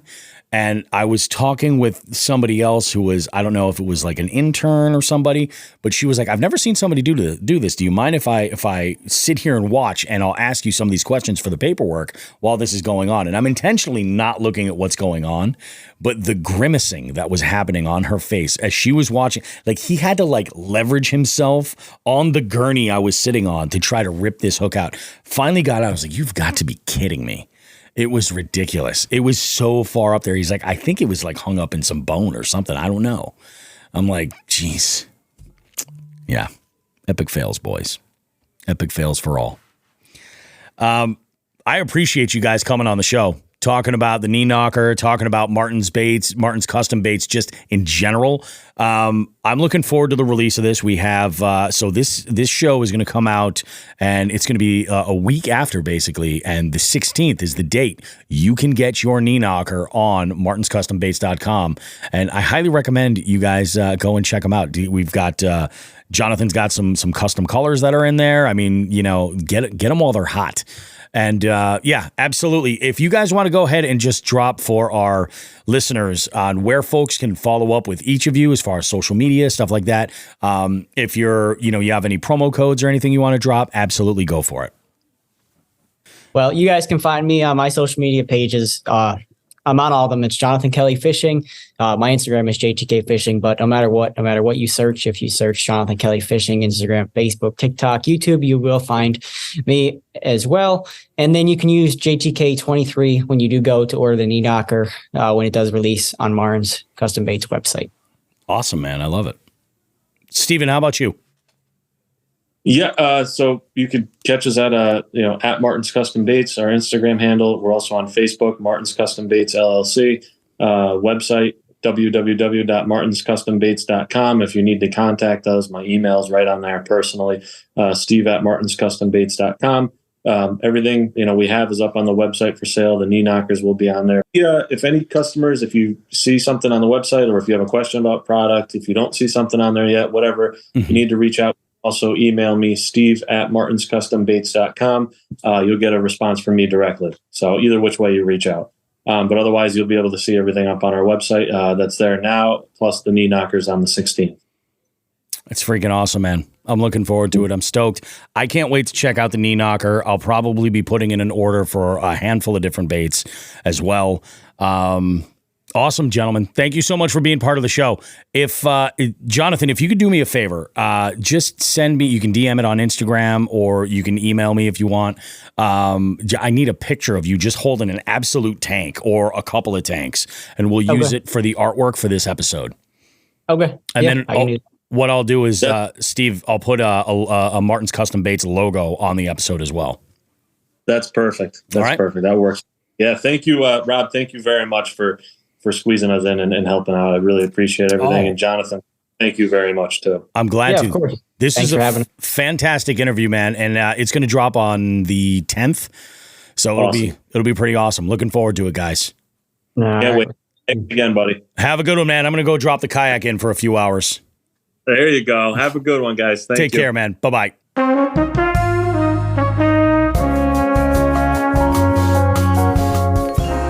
Alrighty, guys. What an amazing show. Like a really, really amazing show. That was an amazing interview. I am so stoked. I don't know if you guys were aware of this, or if you are privy to all of this, but there was a DM that went out from Dark Horse Tackle to the little pro staff group where they did a live video call, and they had shown off some of the colors of all the baits that are in this next month's box. Now, there is a jig plastic combo that's in there that looks just saucy. It's a finesse jig. There is a beautiful hard bait selection. I won't even tell you exactly what it is. That just looks absolutely fantastic. There is the Knee Knocker Spinnerbait from Martin's Custom Baits, as developed by Jonathan Kelley. And then there's a little something in there from our boys at Fresh Baits. You know what it is? There is. Oh yeah, I do. Yeah, I do. It's an interesting one. 100%. Very, very interesting bait. So you guys, if you have not subscribed, you should go ahead and go for it now. I think we're going to do, so the reason why they did this whole thing was they wanted the pro staffers to select their colors. And that's where I got the preview of the Knee Knocker colors. And man, I'm just telling you, I might be putting in a big order at Martin's Custom Baits. I like a lot of those products. I like them. I think, who do we have coming up next week? Next week, our guest in the beef seat is Fletcher from All Things Overland. Fletch and I talk about a handful of different topics around the around overlanding in general, but I ask him what his most bougie piece of gear is that he brings with him, and I think the answer will kind of surprise you. It's a pretty sweet piece of gear too. And we also have another on the schedule anyway to record. Becca's going to be back. We've got some talking to do. I guess she had done some salmon fishing, and it was pretty epic. Pretty freaking epic. This is where she went after our camping trip from the previous week. She went and caught some salmon, which is pretty badass, but freaking wild, man. What do you guys have coming up next couple of weeks? Obviously, Joe, you got your next week is tied up completely with Hartwell. Yeah. I'm here. I don't leave here till Saturday morning. So no kidding. Nice. I'm here lots and lots of fishing. I'm pumped. Dude, take advantage of it, man. Just fucking soak it all up. That is fantastic. And I know a lot of people have been asking to me to post or whatever. I've been trying to do my best to keep you guys up to date. But my Instagram, American Vet Fishing, I'll be putting up as many updates as I can on there. Fuck yeah. See how it goes. That'll be awesome, man. I love it. The weigh-in is what? Was it Friday? No, it's a cumulative of all 3 days. Oh, okay. Yeah. Gotcha. Yep. Okay. All right. Nice. Well, we'll see what happens, man. We're pulling for you. We'll hope you freaking kill it, you know? Good luck, man. Win a new boat and all kinds of great shit. Make that shit happen. Oh, fuck yeah. I love it. Shawn, what do you got lined up this week? So I'm fishing Cape Cod on Columbus Day, going out to fish a couple of ponds with my son. We're gonna have a blast, and then I have something next weekend up my sleeve. It's going to be a little fun. I'm going to talk about it when I return next week. We have something fun going on. I'm excited, and I'm just going to stay hush. I'm going to stay mum about it for now. It's some good stuff. There you go. I like that, man. I'm going hard this week as far as getting out and fishing as much as I can. This is really the first full week where I kind of got really lucky, man. Not only does my daughter have tomorrow off, this would be Monday, we're recording the show Sunday night, so I don't have to worry about running her around at all. Dude, she's got Tuesday off too. Oh, wow. Yeah, that helps me a ton. So I have a spot, actually there's two spots I want to hit up the shears. And I have the time in the next 2 days. So once we wrap this up, I'm editing the show. I'm getting my work stuff together for trivia, getting all that stuff lined up. I have a couple of interesting rounds at trivia that I've asked folks for some theme round ideas. I have one regular who asked me to do yacht rock. And that's this week. So I'm going to put that together for her. But I'm really excited about celebrities as South Park characters for a picture round. Ooh, that's a good one. Dude, the show has been on for almost a quarter century. And what did it start, 98 or 99? That started 1998. 98, 25 years. I'm a huge, I don't say it a lot, but I am a huge South Park fan. As is Shawn. Yep. Yeah. Yep. I think that could be a fucking blast for trivia. I could probably get mileage on that too and do volume 1, volume 2, volume 3, because they've got so many people that have been on that show. I think this could be a whole lot of fun. So I'm looking forward to doing that. I have a couple other interesting ones. Someone had suggested misheard lyrics, and I have a specific way I'd love to try to use that, but it involves doing video, and I don't know how realistic that is for everywhere. I got a Jack and Jill coming up this week. So my next 2 Saturdays are eaten completely up. I have a Jack and Jill next Saturday, and then the following Saturday, I have a corporate event that's booked up. So most of my fishing is going to be all during the week. So if any of you listeners out there, mainly Chrissy Fishing, I don't know if you're still in here watching this program, but if you want to fish, I'm down. Let's go ahead and make this happen. And then I'm going to be getting the wife out to camp soon. That's the plan. It's going to be good. Right on. Yeah. I love it. Guys, I think that about does it for this week's episode of Jigs and Bigs. I hope you all loved it. Here we are. We've got great stuff for you guys. You should definitely give us a call and let us know what you think of the show so we can enter you into that great giveaway. Next week's show, we're going to announce who the winner is for that Weekend Warrior box. That Weekend Warrior box has all of those baits that I had mentioned. Like, there's a good handful of really, really high quality baits that you're not going to want to miss out on an opportunity to throw in. Go ahead, get yourselves entered in there, and call the hotline. Guys, if you need any information regarding our partners, regarding promo codes, affiliate links, any of that stuff, check the description of this podcast. Check the caption there. All that information is on each show. We have all the information that's fit, for you to go and run with it, whether that's becoming a jig head, whether it's entering one of our tournaments, whether it's, as simple as getting a hold of some of the fantastic products from our partners. You can do all that stuff right there.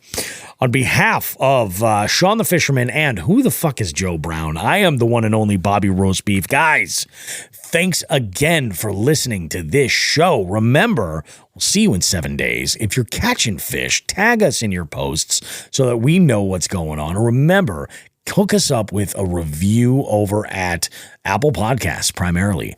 Leave us a review over there. Just a few words talking about how much you either appreciate us or what we can do to improve anything at all. It all helps us in the end. Thanks so much, everybody. We'll see you guys in 7 days. Take good care. And like we always say, tits and ass.